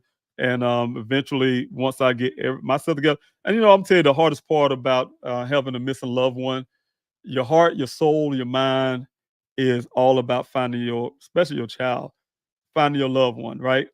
You see what families that you've been on, even on here, had to go through. And I want to keep bringing Ms. Navarro, but you see her pain, right? It's hard to mentally try to do it all at one time. Try to point out where law enforcement lying about or doing the wrong and this and that, and trying to put those things together. Take time to do that. Then you got to say to yourself, which is more important, trying to prove and show everybody what they did wrong and why they ain't doing this and that, blah, blah, or try to get answers for what happened to your child. So my thing is I have to always put that first. I have to keep staying on social media as much as I can, which was hard at times, trying to share Daniel's story, etc. I'm using an example. I was praying today, and I was asking God, like, I don't know what I'm going to do. Like, look, I need to get this certain things going. again. And I just need, and the funny part about it, I'm not gonna go into details what I prayed about God to God about, but I'm tell you one thing I can say. I asked about I just knew that one thing I need is I need social media help, of course, but I need a news media article to take Daniel's story, or at least two of them, one more time to give me that boost I need to get some of these things going that I'm trying to do in Arizona right now, right? And I was outside, and then I got a call from CBS today, right? And I'm like, wow, where this came from? And she said, yeah, you remember me? We had an interview back there. I just want to know this and that. But I'm telling you, it was very happy. Made me happy. And I'm thinking in my head, thank you, God. And then with the depressing part came when it really goes back to the same thing that me and Miss Navarro was talking about on this channel. And one of those things is it's hard, very hard, to keep your loved one's story from becoming cold. But keep your loved one's story interested out there in the public. Keep the public interest and keep them sharing. Right? It's hard. It's very hard, you guys. Believe it or not, it's very hard. And but it's harder, it's even worse when you're trying to keep it out in the news sphere. And that's why we're saying how the news networks they don't really, you don't hear too many missing person cases story but on local news, but on a national level, unless something big, one they want to grab. And what happens is, if you ever made it to that level, which Daniel's case have, and Ms. Navarro as well, um, it dwindles down because the story get old. And only time you hear back from reporters and journalists from these big networks to say, um, what's new. If this ain't nothing that catch the eye like a magic trick, or for the public, I guess, to get their ratings or whatever the case may be. Oh my God, look at the story. And I heard it on CNN or something, and they get this ratings or something, they won't carry the story. Oh, well, we ain't gonna talk about the same thing that we talked about last year. This case is still going on, and this person still looking for their loved one. Boring, I guess, and they won't carry that. But they don't understand the need that, if there was a network that actually can, they journalists, they're media folks. You can draw a narrative, you can draw anything you can to bring a story for anybody or anything. I see them make a story about a dog, a dog that helped a person cross a street or something. So I'm saying you can take a narrative and do anything to help a person get their story out if you really want to. But see, the problem is it's not just the journalists or the reporters. They have a boss too, and I've learned that too with the networks. They say, "Oh, well, I had to go and pitch this to my boss to see if they say." And then some guy will be up there like, "Nah, no, I don't like that." Throw it out the door, you know. So that type deal. That's how it's hard for loved ones. So that's why I encourage people: if you got to miss a loved one or anything you want to get out, start your channel, be your own network, try to be creative, which is hard for me. I'm not a creative person. I listen to Gizla, and I try, saying I'm not an entertainer. And I'm not really great at content creating. So I'm trying, you guys. I talked to someone before. I talked to Gizla, matter of fact. And I was like, you know what? I think I need to add something that goes across the screen and blinks or something, and maybe I can get more followers or some people to actually share the story, you know. And we kind of laugh about it and say, well, now you understand the world of the of content creators, I guess, their world or something. And I said, yeah, but I always tell people, told us I always say on this channel, this is not an entertainment channel. It's a informational channel for my son's case. And that's why I started. I started this YouTube channel, I started my social media stuff to get Daniel's story out. Hey, let everybody know he's a person that's missing. And then also to try to help other families as I grew, to try to help other families share their story as well. So it's hard, you guys. It's very hard. But thank you guys for being here. I'm just really happy to see some of these names here, all of your names here. Here we go. Let's see. Yep, another Maria. And I hope I don't miss any questions if you guys have any. Thanks so much, yep, another Maria for being here. Nice your daughter will be at Crime Con with you. Yes, my young daughter will be with me. And yeah, she would be helping me get those flyers out at Crime Con. Like I told you guys, I'm very excited about the flyers. getting the flyers out. At the Expo Hall, and of course, I'll be doing other things as well, talking with the Petito family, the family of Dylan Rounds, and a few others. We'll be talking about our loved one's story. We'll be on the same panel, talk about our loved one's story, and also talk about the disparities that goes on in this country, and also domestic violence. And the Petito really champions on those type things, missing folks, and also domestic violence. So we were talking about that kind of stuff on the panel. So I hope you guys can come out to CrimeCon, crimecon.com. Get your tickets now because selling out, but can come out and support. I think our panel, from what I'm hearing, I don't want to be wrong. I think we'll be, matter of fact, we'll be, I think, Sunday. So yeah, come out to CrimeCon Orlando on the 22nd through the 24th. That's September 22nd through the 24th. And I think we'll be on that 24th on Sunday, but I don't bank on that just yet because I don't know. But that's what I've been hearing a little bit. Our panel will be on that Sunday. I remember, and I was in Vegas. I was on that Saturday, so on the first day. So we'll see how that work out. But just want to make sure if you guys can show up, that'd be wonderful. But yes, I will be having my daughter. I have my daughter out there to help pass flyers. I want her to experience, trying to help with her brother, experience being out there, doing that type stuff. So, T and Wildflower, thanks so much again. All right, thank you so much for all the wonderful things you have done as well. I truly appreciate you. You already know that, and also being one of the only um, ambassadors. So, thanks so much for being here tonight, and also, um, you know, constantly, like I said, constantly supporting. CrimeCon brings a lot of exposure. Glad you will be there again this year. I'm really grateful for CrimeCon asking me to be there again, and that is an opportunity to get Daniel's story out there.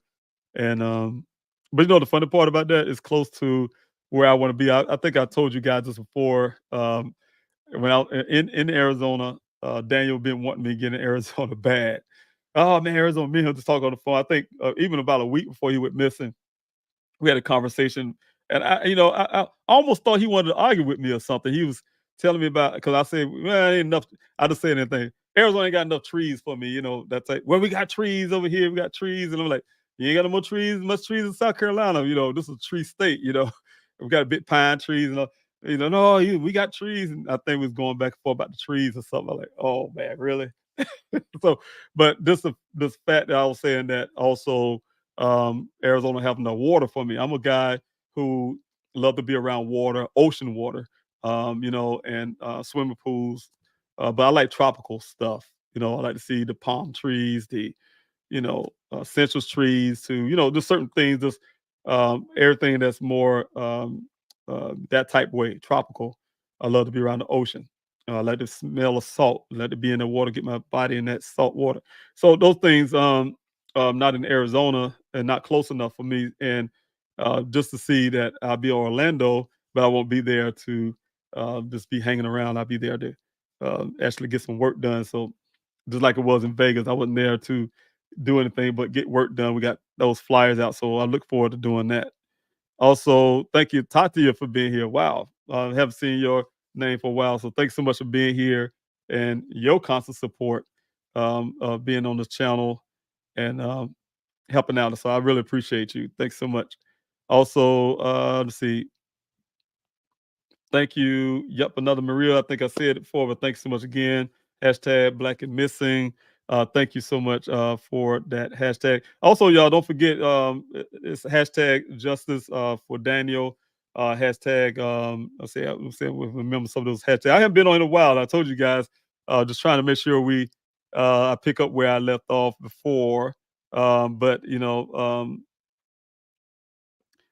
I want to throw one thing on the bottom here real quick though. If you guys want to just help me with these flyers as well, the email, please help find Daniel.com. Please help find Daniel at yahoo.com. You can request those flyers. I have talked to some I think about a month ago that this is crazy part. I transitioned on how the flyers are going out, everybody. So I talked to some, I think it was on the cell phone, and said I was going to get these flyers out to you. So if you're watching me tonight, I apologize though they didn't get out yet, but I will get them out as soon as possible, because those kind of that where you were at came within that transition, and I'll change things over so the flyers will be coming from a different place, and so I would get those out to you as soon as possible. So don't think I'm not going to send them; they will come. You may have a little something that will state that along with those flyers as well. Apologizing for that delay, but thank you so much. I really appreciate you for just sending that request. So if you guys want to help out with those flyers and put in a request, like I said, you can go to please help find Daniel at yahoo.com and put in that request for flyers. And that would definitely help us out, help me out, saying, like I told you, the cost of flyers, but at the same time, getting them out to far as we can, all over this country. So if you guys, no matter where you're at, you get those flyers and, distribute them in your city, that helps us out a lot. We don't have to travel everywhere to try to get them. So I really appreciate that if you can do that. Also, this is the email again, and contact email and phone number. Please help find Daniel at yahoo.com, 803-200-7994.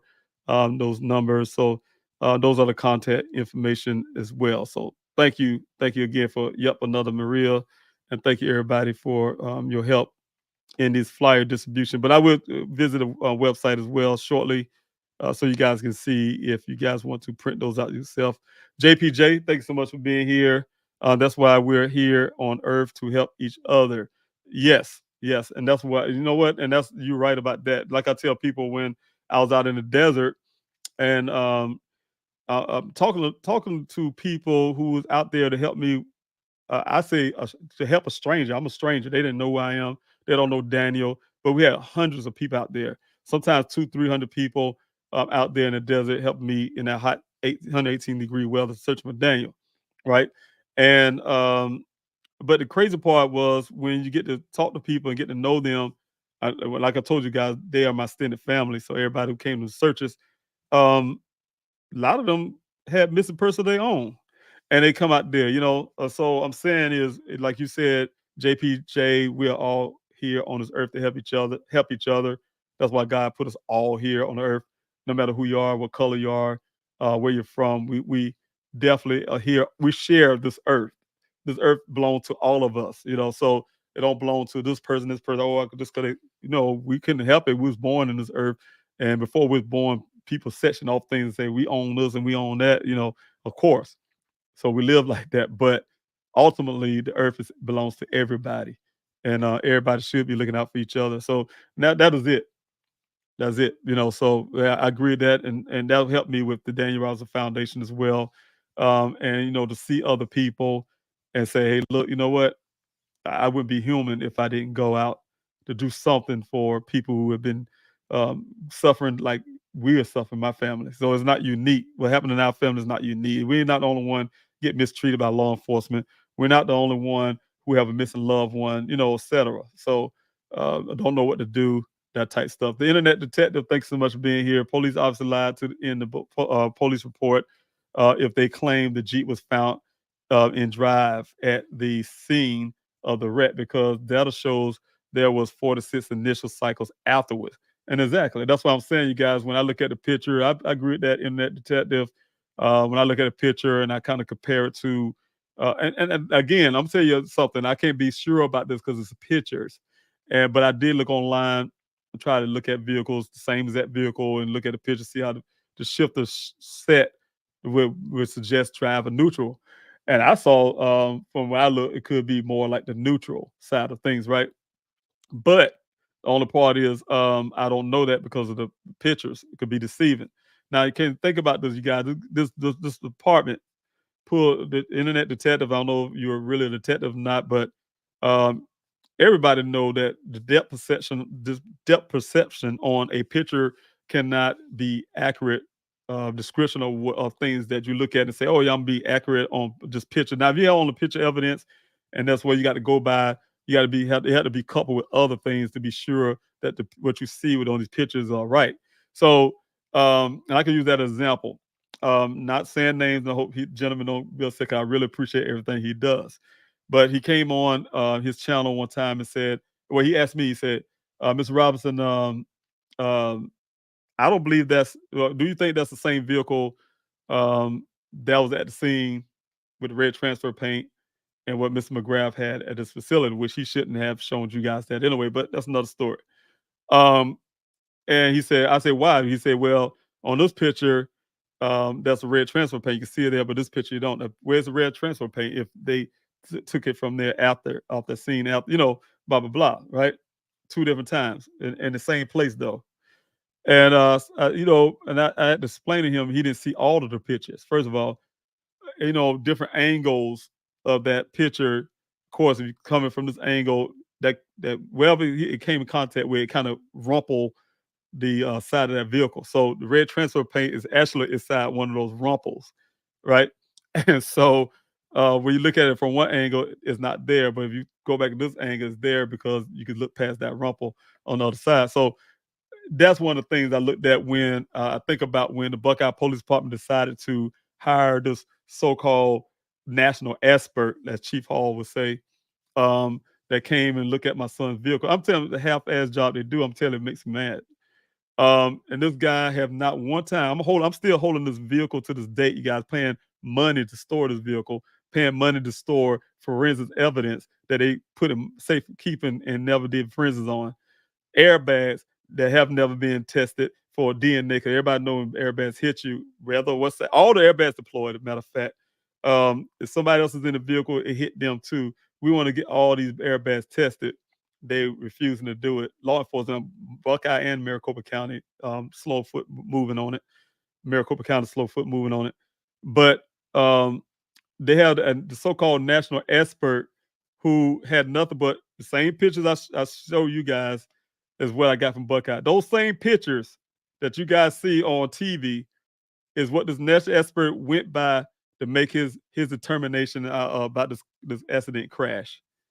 Now, how foolish is that? And when this man didn't come to me now one time, he never, and I'd like to be funny when I say it, I'm going to say it just like I always said. He never smelt it, he never tasted it, he never looked at it, never touched nothing, right? But made a full report about something he never seen a day in his life. And they going by that. That's the Buckeyes evidence.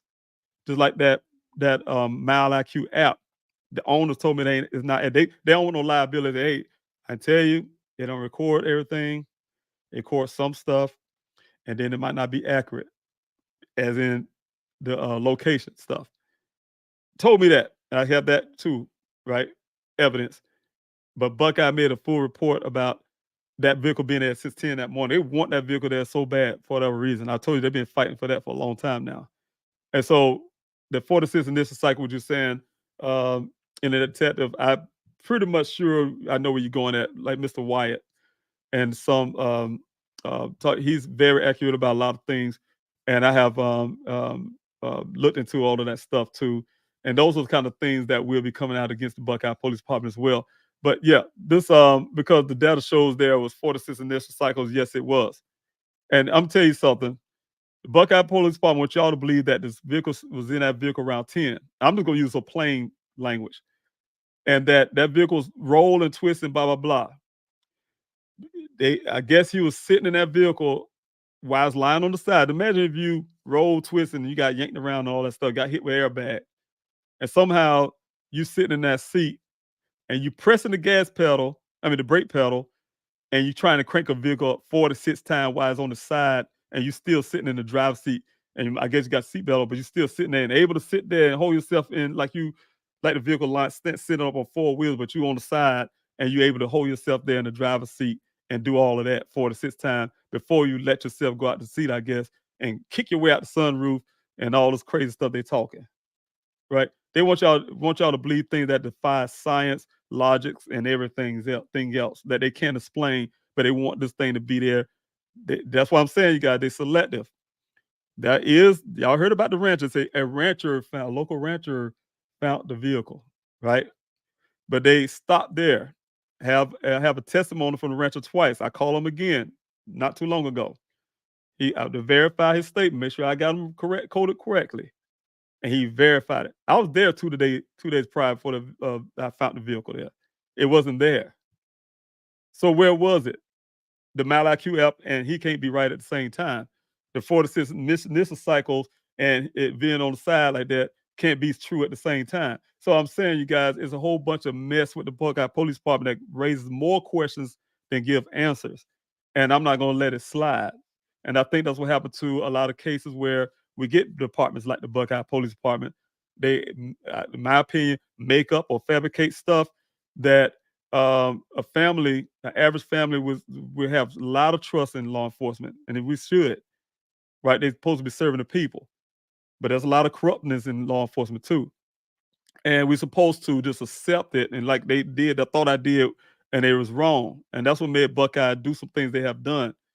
Because on July the 19th, they didn't tell me. They told that rancher. The rancher told me, "Hey, man, don't whatever you do, don't alert the family, and don't alert the media." And he said he started to do it anyway. They told him not to tell nobody. They waited over 24 hours to tell me that the vehicle even showed up in the first place the next day.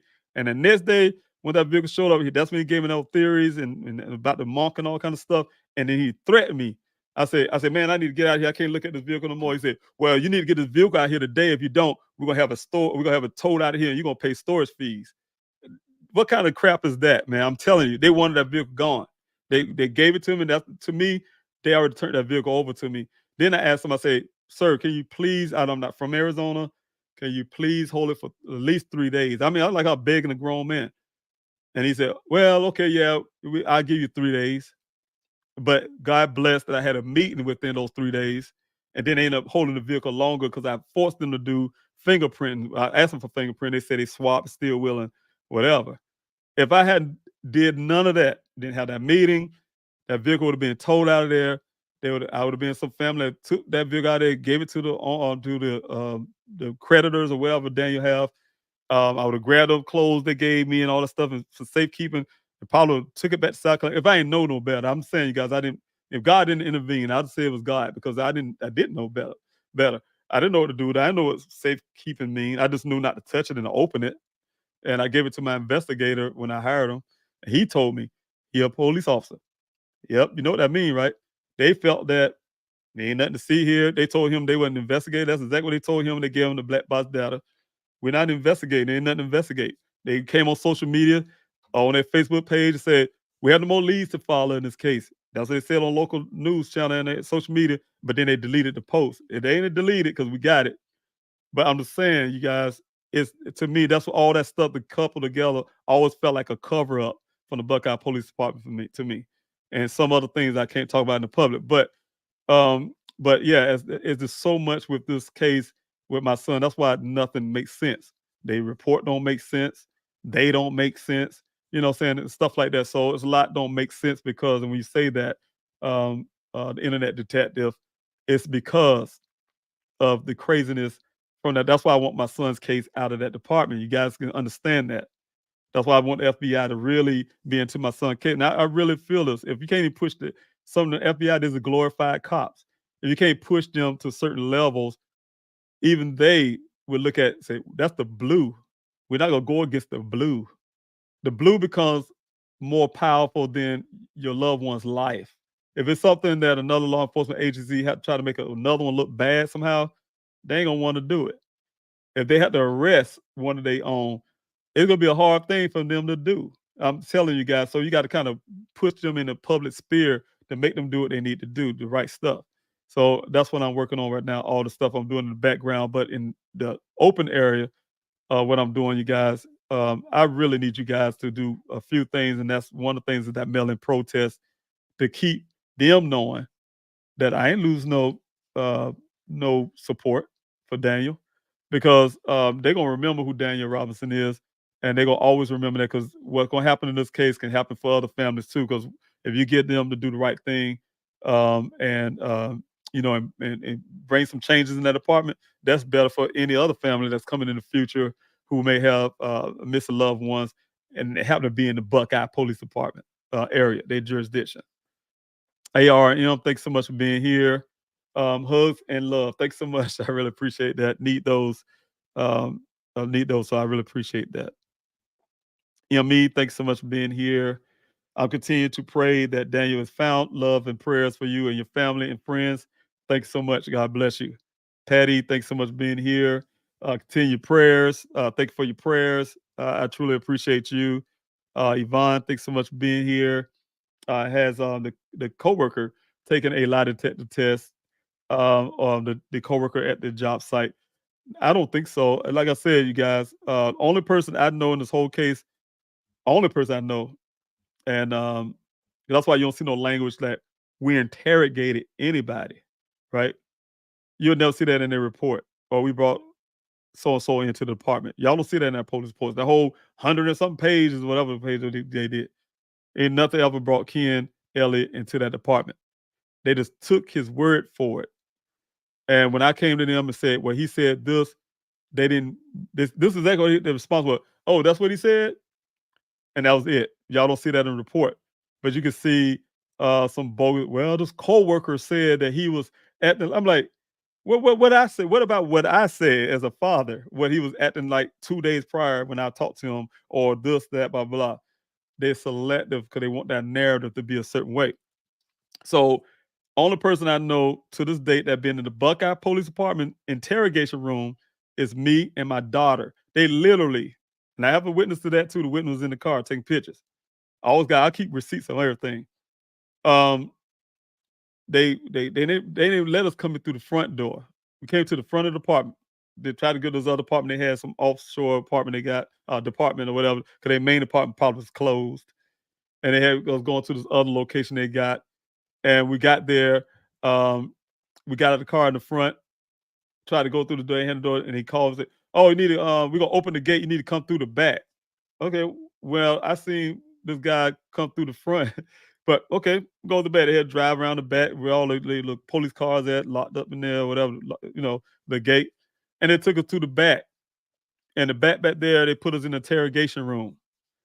And that's what I'm telling you guys. When you listen to the thing, when I think people get confused, they said, um, uh, your daughter said he was staring off at the wall or something.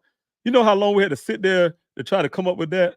My daughter we probably sat there for like 15 minutes trying to come up with something. Like they was itching for something to get him to appear to have some type of depression or something, right? Because they had us sitting there for a while in the interrogation room, and we sitting there. I'm trying to think of anything. I said, yeah. So I had to go like, yeah, that is kind of strange, and blah blah blah. Trying to make up something because at the same time, the family had discussion like, well, maybe the police department had a little more sympathy and actually go look for Daniel because they haven't to that point, as we knew, didn't go look for Daniel. And so maybe if he's a person with some kind of uh, feeling tear down or something, maybe that'll help out. Because me and the family, we had discussions about it back and forth. I was like, no, I'm not going to pin Daniel as something he's not. So that's what it ended up being, to make a long story. But the thing was actually sitting there, talk about something that happened 2 weeks prior. What something 2 weeks prior had to do with what happened on June the 23rd of 2021? Nothing. But they put that in the report because because they say, well, the daughter said he was staring off like to you guys, like, yeah, the day before he was staring off like he had something heavy on his mind. Heck, I've stare off. I think if some of you probably stare off too. Somebody tap and say, "Hey, man, oh, whoa, whoa," you know. What they got to do with anything? I'm just trying. I'm saying, you guys, this unnecessary thing that's in the report to create a narrative, and so those are the things. First of all, we're the only ones in the interrogation room, giving them holding my cell phone. I wish I had the real cell phone. I had it right here, but holding the cell phone up for them, and they wrote in their report too. We obtained phone records of this from the family. Like, that was you sitting across the table looking at a screen. That's if that's the way police obtain records. That's real bad. But yeah, they obtain records by looking at the screen, and that's what we point out the Waffle House thing. We point out the transaction, and we also because the bank thing, and we point out the transaction at the gas station. Buckeye didn't find that stuff. We gave that to Buckeye. Anyway, that's another point of the story we'll talk about some other time. Thank you, Tati. I really appreciate that for putting that up there so I can make sure I get this in, you guys, for those who may be here for the first time. Like, share Daniel's story, subscribe. that help with the algorithms. You guys make a comment as well. I appreciate that for putting that up, Tati. We need to get that ball rolling, you guys. And again, I want to before I get too late, I realize I was always planning for an hour, try to cut it short, but I get to talking and getting to answer questions. I never short when that's another conversation I had with Gives a K. She does a lot of um these TikTok things. I try. I know TikTok only let you talk for a little short thing. Um, I try, you guys. I'm a long-winded person, and I tried. I was like, I told her, I say, how you get so much in 30 seconds or something? You know, she could tell you where to be, go in, this and that, blah, blah, what's happening, when I'm gonna talk about this and that, blah, blah, blah, in 30 seconds. Me, something like that would take me like at least about 30 minutes so, to get all of that out, get that in and explain and blah, blah, blah. So I get long-winded. But then again, you guys, thank you so much for sharing Daniel's story like you have here, and also the tip line. Thank you again, Tati, for that. Getting the tip line in. I really appreciate that as well. Um, JC Adams, thank you so much for being here. And about that tip line, you guys know I pay for that service. And if you got any information, you can. It's 24 hours, 7 days a week. Live operators take your call. Like I said, you can remain anonymous if you like. If you don't want to talk to anybody at all, you see it right here on the bottom of the screen. You can just text the word tip to that number from your cell phone, and a form will come up, and it will allow you to still remain anonymous if you like. Right. So is there for those person who know direct information about my son. I get a feeling that a coworker that knows more um, that he is telling people. I get the feeling that he is envious of Daniel. And Daniel is um, y'all probably could tell. For 2 years now, I have really been very careful about race issues when I've been helping with fighting for my son. And I have a lot of reasons for that, for one thing. But some things, like when they talk about the disparities, the Petito case, for instance, came about. I think they call it white woman syndrome.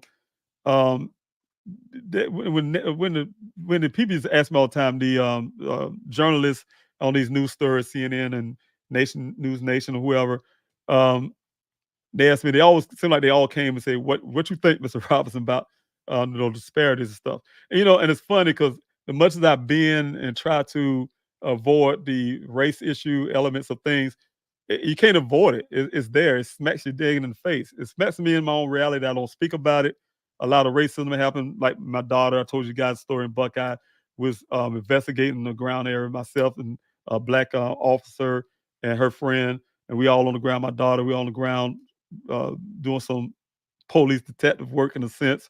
And soon my daughter sat in the back seat. She got tired and sat in the back seat and shut the door. One of the twins, these white group truckload, I don't know where they came from, pickup truck too, came and hanging out their window in the back and everything, and call us the N word in broad daylight, just yelling it out, getting it out. I'm like, this is crazy. In broad day, I thought I was back in the 60s or something. It was crazy.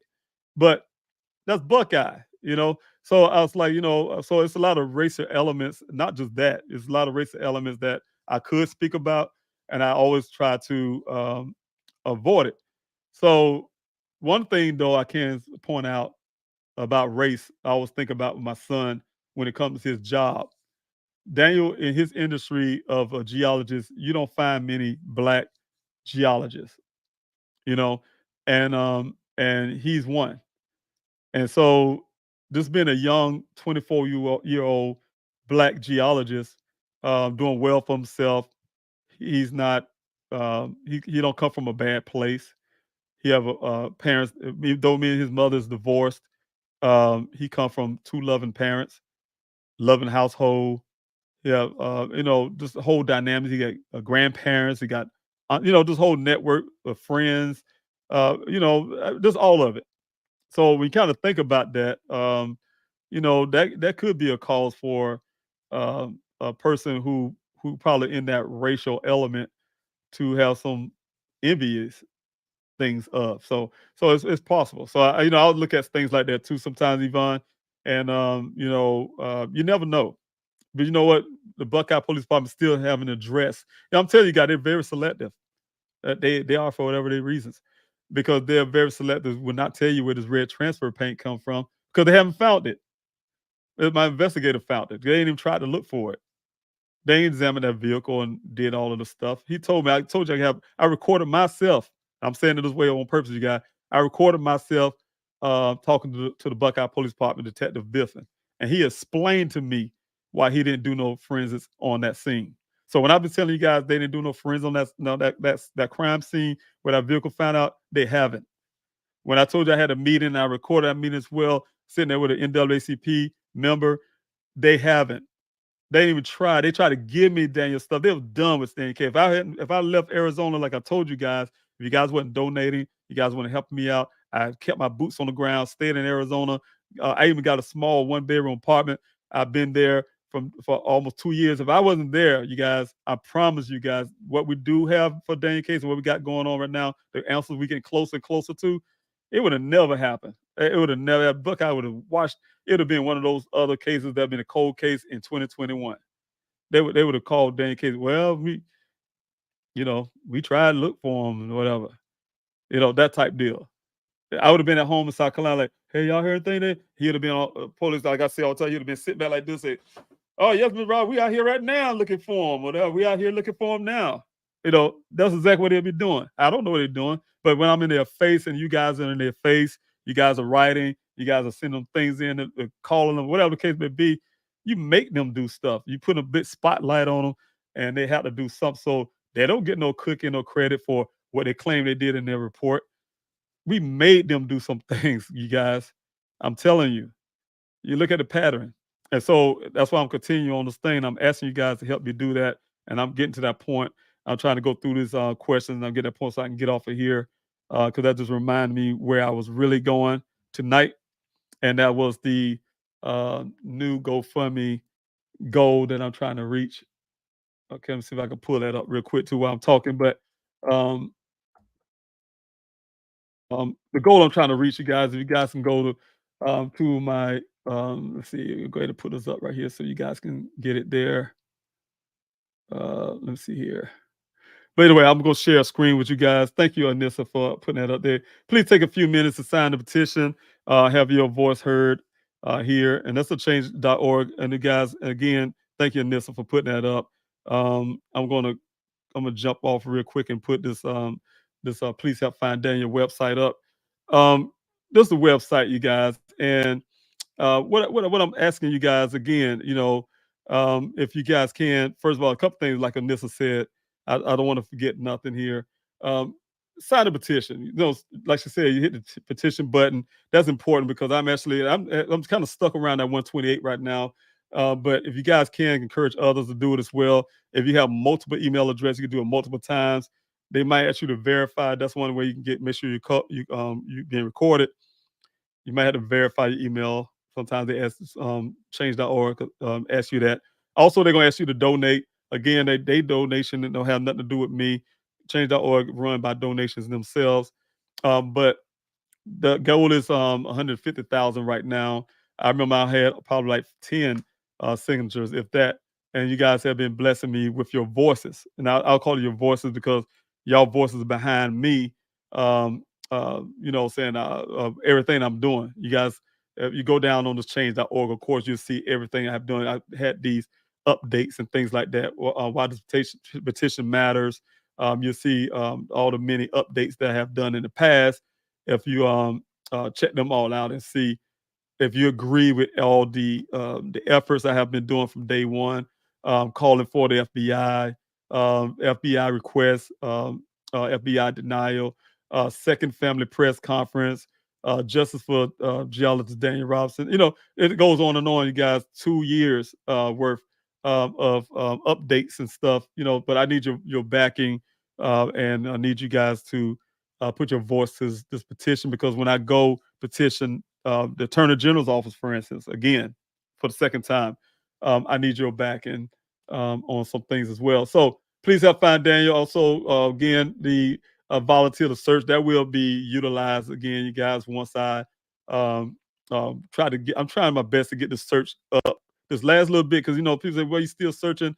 I'm not searching the whole Sonoran Desert. I'm just searching those areas that is done by science, about what we know, from the investigation to, like I said, science, as in how far a person can walk before they, in that Sonoran Desert, that kind of stuff. Not the whole Sonoran Desert, just that area. It may sound like all them weeks, like, man, you ain't finished yet.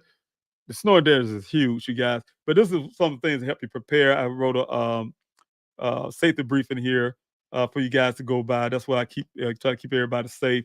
Also, you have the techniques how you do line searches, because I do a lot of line search. That's why I showed you guys that before this. I started the channel tonight.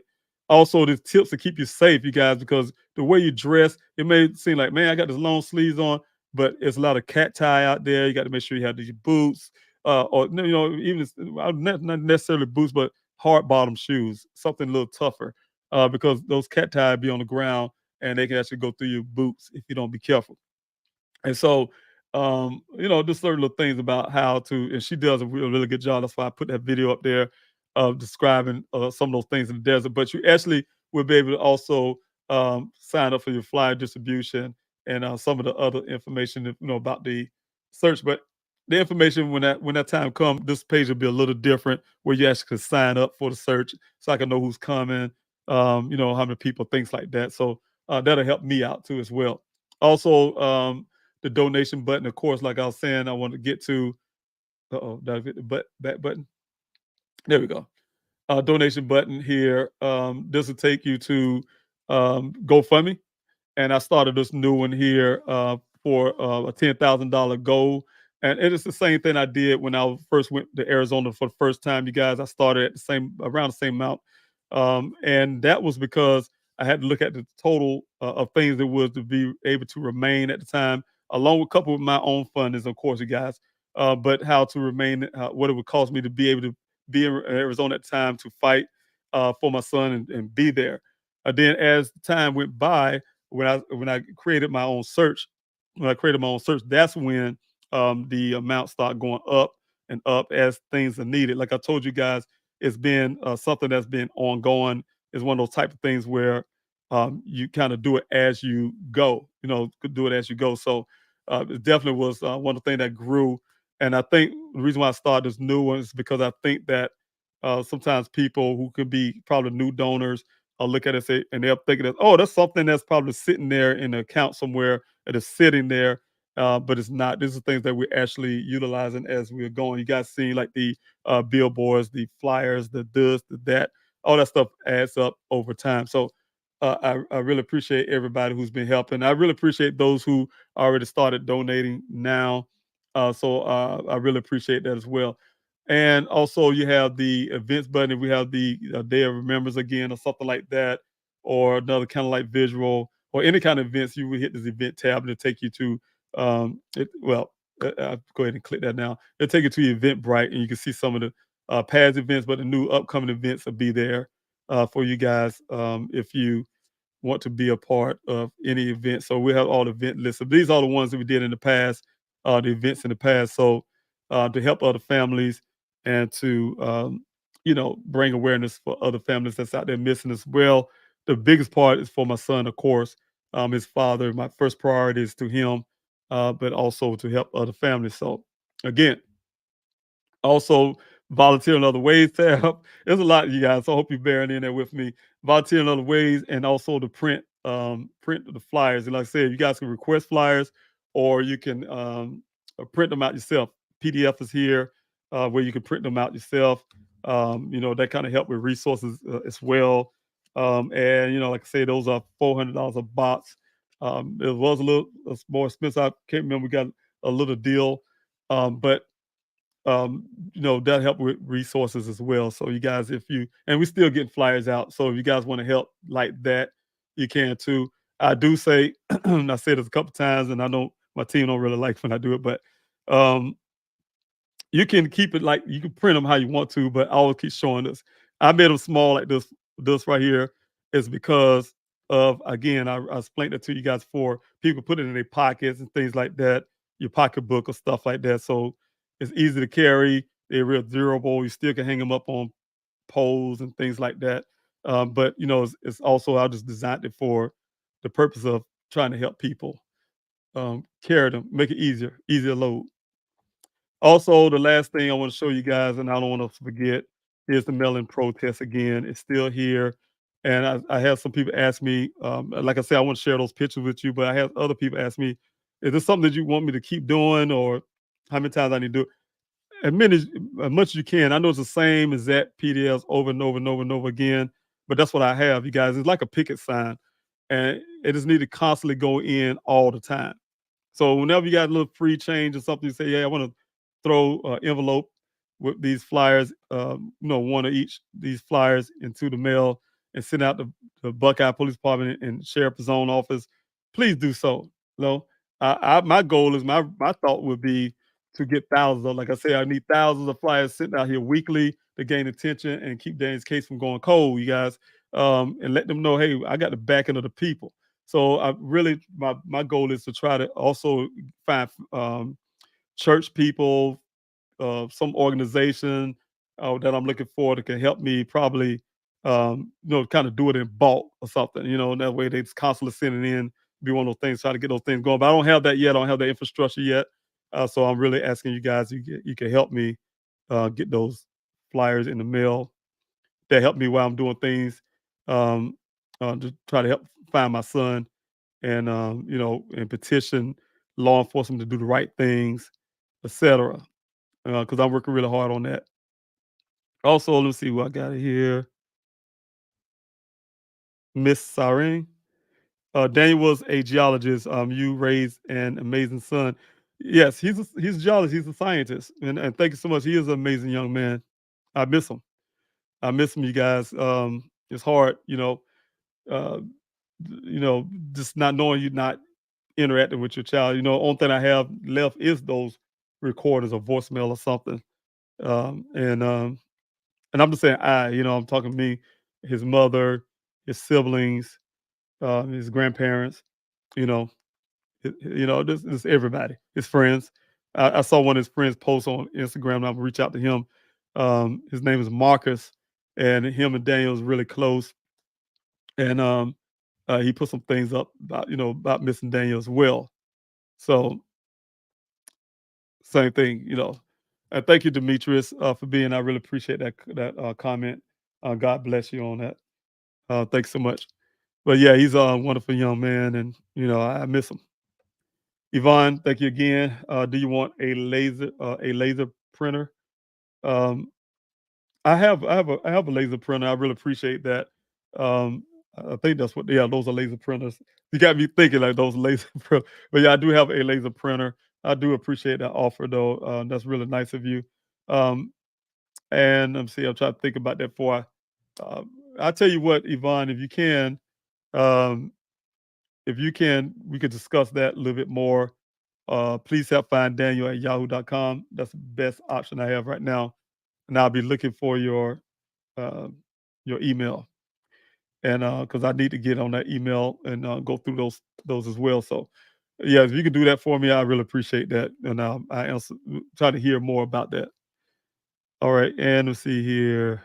Um, Anybody have any questions? Don't forget to put that capital letter Q, the question mark, the word question before your question, and I can get that. But I'm about to get ready to get out of here. I'm at a 2 hour mark. Please continue to share Dan's story. Thank you, Tatia.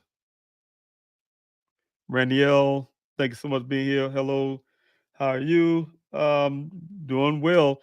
Thank you so much for joining in here from the Facebook side. Let's see. Duncan, thank you so much for being here. Thank you again. Also, thank you, Tatia, again for putting that information up. Please visit you guys. Please help find Daniel.com. Faithfully Maria, I think making a QR code on stickers will be great. Yes. You're saying the stickers like going to clothes or bumper stickers? Um, I think both, right? Let me see. Man, I see a lot of new names. I really appreciate you guys for being here. JP, thanks so much for being here. JPJ, again, thanks so much for being here. And thank you, of course, I'm about to say something, Esther. Thank you so much for being here. Love is all that is true. All else is a mis, misapprehension of love and truth. Yes, I agree with that. Let me see. And I think that's it, you guys. I'll look for questions. If you guys had any questions, I know I'm skipping down, and, trying to get these questions in. If you guys had questions, and thank you, Tati, for moderating. Brett, thank you for being here. Brett Will, I support your movement and your efforts to bring justice for Daniel. Thank you, Brett. I really need that. I need that from you guys. I really appreciate that because that's the whole thing that kept it going. You guys, I think if what's one of the things that families ask for, we need that support. We need community. My movement has always been a grassroots movement. Like I said, I haven't had any financial support from law enforcement. They haven't spent a dime to help me in my efforts. The guys did their own thing, of course, and I can't say they didn't spend a dime for a search they finally did or something. But you know what? Um, you know, it is what it is with them. Mark Wilson, thanks so much. Snatch and grab for Ken put some pressure on him would do wonders. So, also the girl he saw and her family are a strong lead too. Yes, they are. Someone says famous names to bring spotlight on agencies in case in general. And you're right. No, we had to have more. That's why I need my son's case moved over. There should be more investigation into things. And one of the things is was hindering my son's case again. You guys, the Buckeye Police Department doing everything they can in their power to keep Daniel's case from becoming a criminal case. There's a lot of criminality criminal components in my son's case. Red transfer paint. The fact that me and my family know that is not the pattern of Daniel. There's no proof with the without doing forensics to know. I'm telling you, these guys. I'm telling you something, you guys. You got to think about this too before they did forensic, any kind of forensic, I say Buckeye, before they did fingerprint on that vehicle, before they did pull in the data, you know, analyze the data and everything, they were saying that vehicle was there for 30 days, right? We even had a map they had gave out with Civil Air Patrol that appeared to have Daniel vehicle being there before it actually got there. So, it's some little things that goes on with this department that I'm telling you, you put all that stuff together. If I had time, and I've been saying it for over almost 2 years now, that I'm going to put the timeline together. I'm going to put all the evidence I got of receipts and stuff I have with the Buckeye Police Department, and it would blow this report and people, if law enforcement is not being crooked themselves for another law enforcement agency, they have to ask questions themselves about the Buckeye Police Department. So that's where we're going with that, because there's a lot of things just messed up when it comes to them. Let's see. Thank you again. There's a $10,000 reward. Tip line 844-602-0660. You guys, of course, like you said, that tip line is there. Please utilize that. You have direct information about my son, what happened, things like that. You guys, I truly appreciate that. That's what the tip line is for you, someone somewhere, and that's why I need you guys as well to get those flyers and things out there because it's you guys, the one who actually can reach out to the person that may know something. Oh, Penny. Thank you, Penny. You don't put a smile on my face. I was thinking of you. You just put if you're still here, you just put a smile on my face. Wow. Penny, you guys, is one of she's let me see how I want to put it. And I want to downplay anybody out there in the desert search. I call her MVP. And I say that because Penny, she's a person who has been always out there searching for Daniel. She and I have a on disagreement I have with her. There's times when I feel like she go out there by herself. I can't stand it. I worry about her. But she handled herself well. But she's very dedicated out there in that desert, searching for Daniel. I don't know, Penny, if I could mention the other situation, but she's there to find things as well, and she has been a champion of bringing closures for another family as well. So I pretty much put that there. But yes, bringing closures for another family. So I really appreciate you, Penny, for your hard work and your love, your dedication to my son being out there in that desert. You know how hot it gets out there, and, and all the other things that goes along in that desert. Like the time when you sent me the message with the cattle that was stuck in the mud. Um, and so I thought about that. That came across my mind, so I thought about it. But you were very passionate of getting that animal out there. And I think you said the people got it out there, the Pioneer company that tried to pull the animal out, and then it went back in there. So something you said, it went back, I think, if I'm not mistaken. So I do remember that story. PM Channel, thank you so much for your question. Um, Hi, David. Do you have any celebrities who can help on the GoFundMe? I've been on like Red Table Talk with Jada Pinkett Smith, Dr. Oz, it's several other ones. But as in having direct, you know, contact with them, no. And one of the things is, how I want to put that.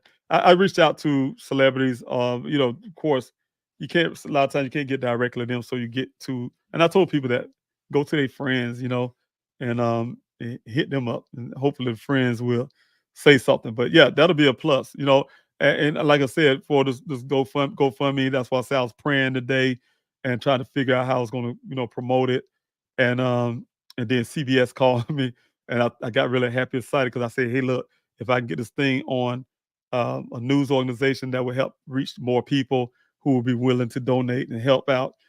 And they called. I got excited, but like I said, it didn't go nowhere really because there's nothing new in Daniel's case. Well, it's things new, but it's not new. Things it's not exciting enough for them um, to want to use it. That's all I got to say it that way. And thank you again, Misty Siren. Thanks so much for the super chat. I really appreciate that. Y'all some loving people. I really appreciate that. I'm saying, you guys that support and I love it actually puts smiles on my face. I always have and always will. Sometimes you come from you never know how life turns out. Like I told you guys, in my life, I was retired, my children doing well. I'm doing well. Taking care of what I need to take care of, go out and have my every year. I go to the beach. I go do certain things because I'm enjoying my life and try to enjoy myself. And then the next thing you know, everything that you enjoy the most, you enjoy about your life stops. And I got out of the desert of Afghanistan, try to get away from the memories of what happened over there. And then here it is. You go to a different desert, and it's kind of a reminder of things in when you're in Afghanistan, for instance, but the terrain is a lot different. Um, but the pain is worse because when you lose battle buddies, they are families, and it's painful. I mean, real painful, and things that happens. But then you lose. I can say lose, but your son, your family member, whoever, go missing. You know what I'm saying? And you worried, and you just that's another thing. So and one thing is you just don't know what happened. So the whole point is I'm saying whenever you guys support, I didn't know I didn't know I never had to organize nothing like this in my life. Um, Reaching out to people in Arizona I didn't know, social media, and it just grew from there. It grew from there, and I just I give it all to God because it just grew. It grew, and I mean, hundreds of people were showing up. The GoFundMe just rolling in, the money was rolling in, and keeping everything flowing. I was able to get all the equipment I needed out there. I was help with the cost of getting a private investigator. And they always came in at the right time. As funding with everything I needed was growing, the funding was coming, and it was keeping it rolling. So that's what I'm saying, you guys. That's why I really appreciate. I'll never forget. That's an experience in my life I'll never forget is how the community people, ordinary people like yourself, pitch in like you have done here, Miss Sareen, and Anissa.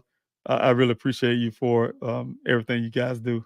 I really appreciate everybody who's supporting right here, that's coming to the channel and sharing Daniel's story. I really appreciate that. I say this a many times on the channel. When I see hearts and comments, Miss Robbins, you're a goat, or this and that, those morale boosters. It made me feel good. I really appreciate that. It keeps me going because sometimes it's mentally hard. That's why I took a break from this YouTube thing, and it's mentally hard. But then you guys can sometimes make it a little easier with your comments and with your love. Ellie, thanks so much. Remember, YouTube takes something like 40% of super chats, so please donate to the board so they get to keep all donated. I didn't know that, Ellie. So thanks so much for putting information there. I really appreciate that. Thank you so much. All right, and the foundation. Thanks so much. And let's see here, Travis. Thank you, Travis. I really appreciate for the super chat. I really appreciate you too. Thank you so much. I really appreciate. Like I said, you guys, I really appreciate that help. Very wonderful people. God bless you so much for that. And that's really wonderful. Like I said, it's a morale booster, and I really appreciate you too as well. Let's see. Let's see who else I got here. PM Channel have a question. So, all right, guys, I really need to get off, but I'm really hard to let you go right now. Questions are trying question here. Thank you so much for putting the question there. Are you trying to obtain celebrity endorsement or to donate to GoFundMe? I'm not trying to get. I'm not really understanding the question, but I do need the funding to cover the cost of some things I'm trying to do out in Arizona. Um, but but as in the celebrity endorsement, I look at celebrity endorsements. I look at them as just like I do with CNN, and I keep saying CNN, but CNN and News Nations, and when I did the Red Table Talk or whatever, I always look at it as opportunity, like CrimeCon, opportunity to get Dane's story out farther to more people. So, and like I said, for any family who have missed a loved one, resources come from people like you sharing the story because you're reaching the other people, and those other people going to spread the word, and those other people, along with that, may donate and help with resources and stuff like that, keep things like this going. So that's the reason why I look at it that in those terms. I don't know exactly what the question really going at. Would say, are you trying to obtain celebrity endorsement? As in, I take that as in them sharing the story and talking about it. Like I think when I think it was with Cardi B, or was it the Kardashians? One of them took on a case or something, and kind of help that family or person to get that story out and get the resources they need, what they're trying to do. So that's the way I look at it. If that's what you mean by endorsement. Rito, thank you so much for being here. I have Dane's flyers taped to my windshield. You can scan the QR code that way too. Thank you so much, Rito. That's amazing. I didn't even think of that one. That's amazing. Now I do have door magnets, and it's funny. This funny story. This is the flyer, right, with the QR code. My door magnet was I got my door magnets when I was in Arizona, um, for the cars, right? When we passed out the flyers, it's on the cars and stuff like that. And and one of the volunteers, um, her name is Carolyn. She came up to join us because I was meet everybody behind this Walgreens, and she pulled up in Walgreens. I thought she had one of the magnets, but hers had a QR code on it. So she took the new, that's when I put up the new, with the QR code, the new PDF, and she got that made with the QR code.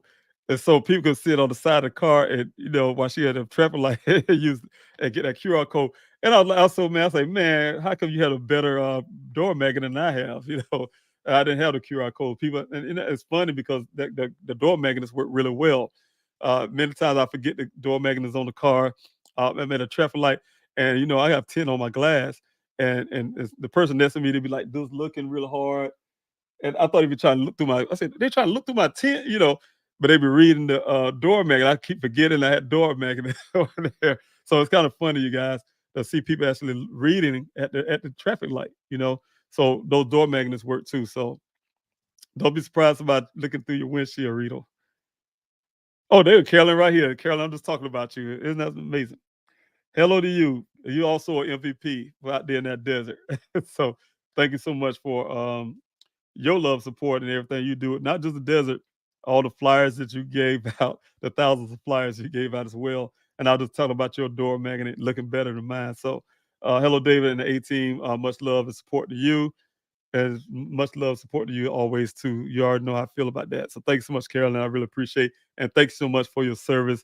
You're also a sister at arms, one of my military family as well. So thank you, Valerie. Thank you so much for being here.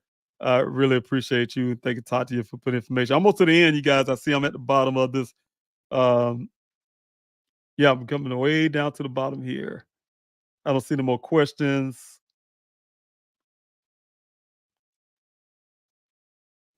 Oh, yeah, I see you have something here, Ellie Lee. Lay. I want to get that right so bad. Nancy Grace has a big mouth and a big following, and she champions these types of things. And I do, and I was gonna play that for you guys tonight, but she did an interview with me as well. You're right; she did a very good job for her podcast, and yeah, she'll put it out there, and she's not ashamed to put law enforcement in place too when they need it. So she's that way. Livy, thanks so much. Thanks so much. You're amazing. Well, we may get on here as much as we like, but you are in our thoughts and prayers. Thank you so much, Livy. I really appreciate that. And that's it, you guys. I think I'm at the bottom. So thank you guys for joining me again. It's been a long time since I've done this. And I really appreciate each and every last one of you who took the time out to sit here for 2 hours and 21 minutes to hear me ramble off, being long winded, and all that kind of stuff. Um, but yeah, if you guys can, don't forget about the mail in protest. If you guys could share everything I'm sharing here on the website, Daniel's story, especially.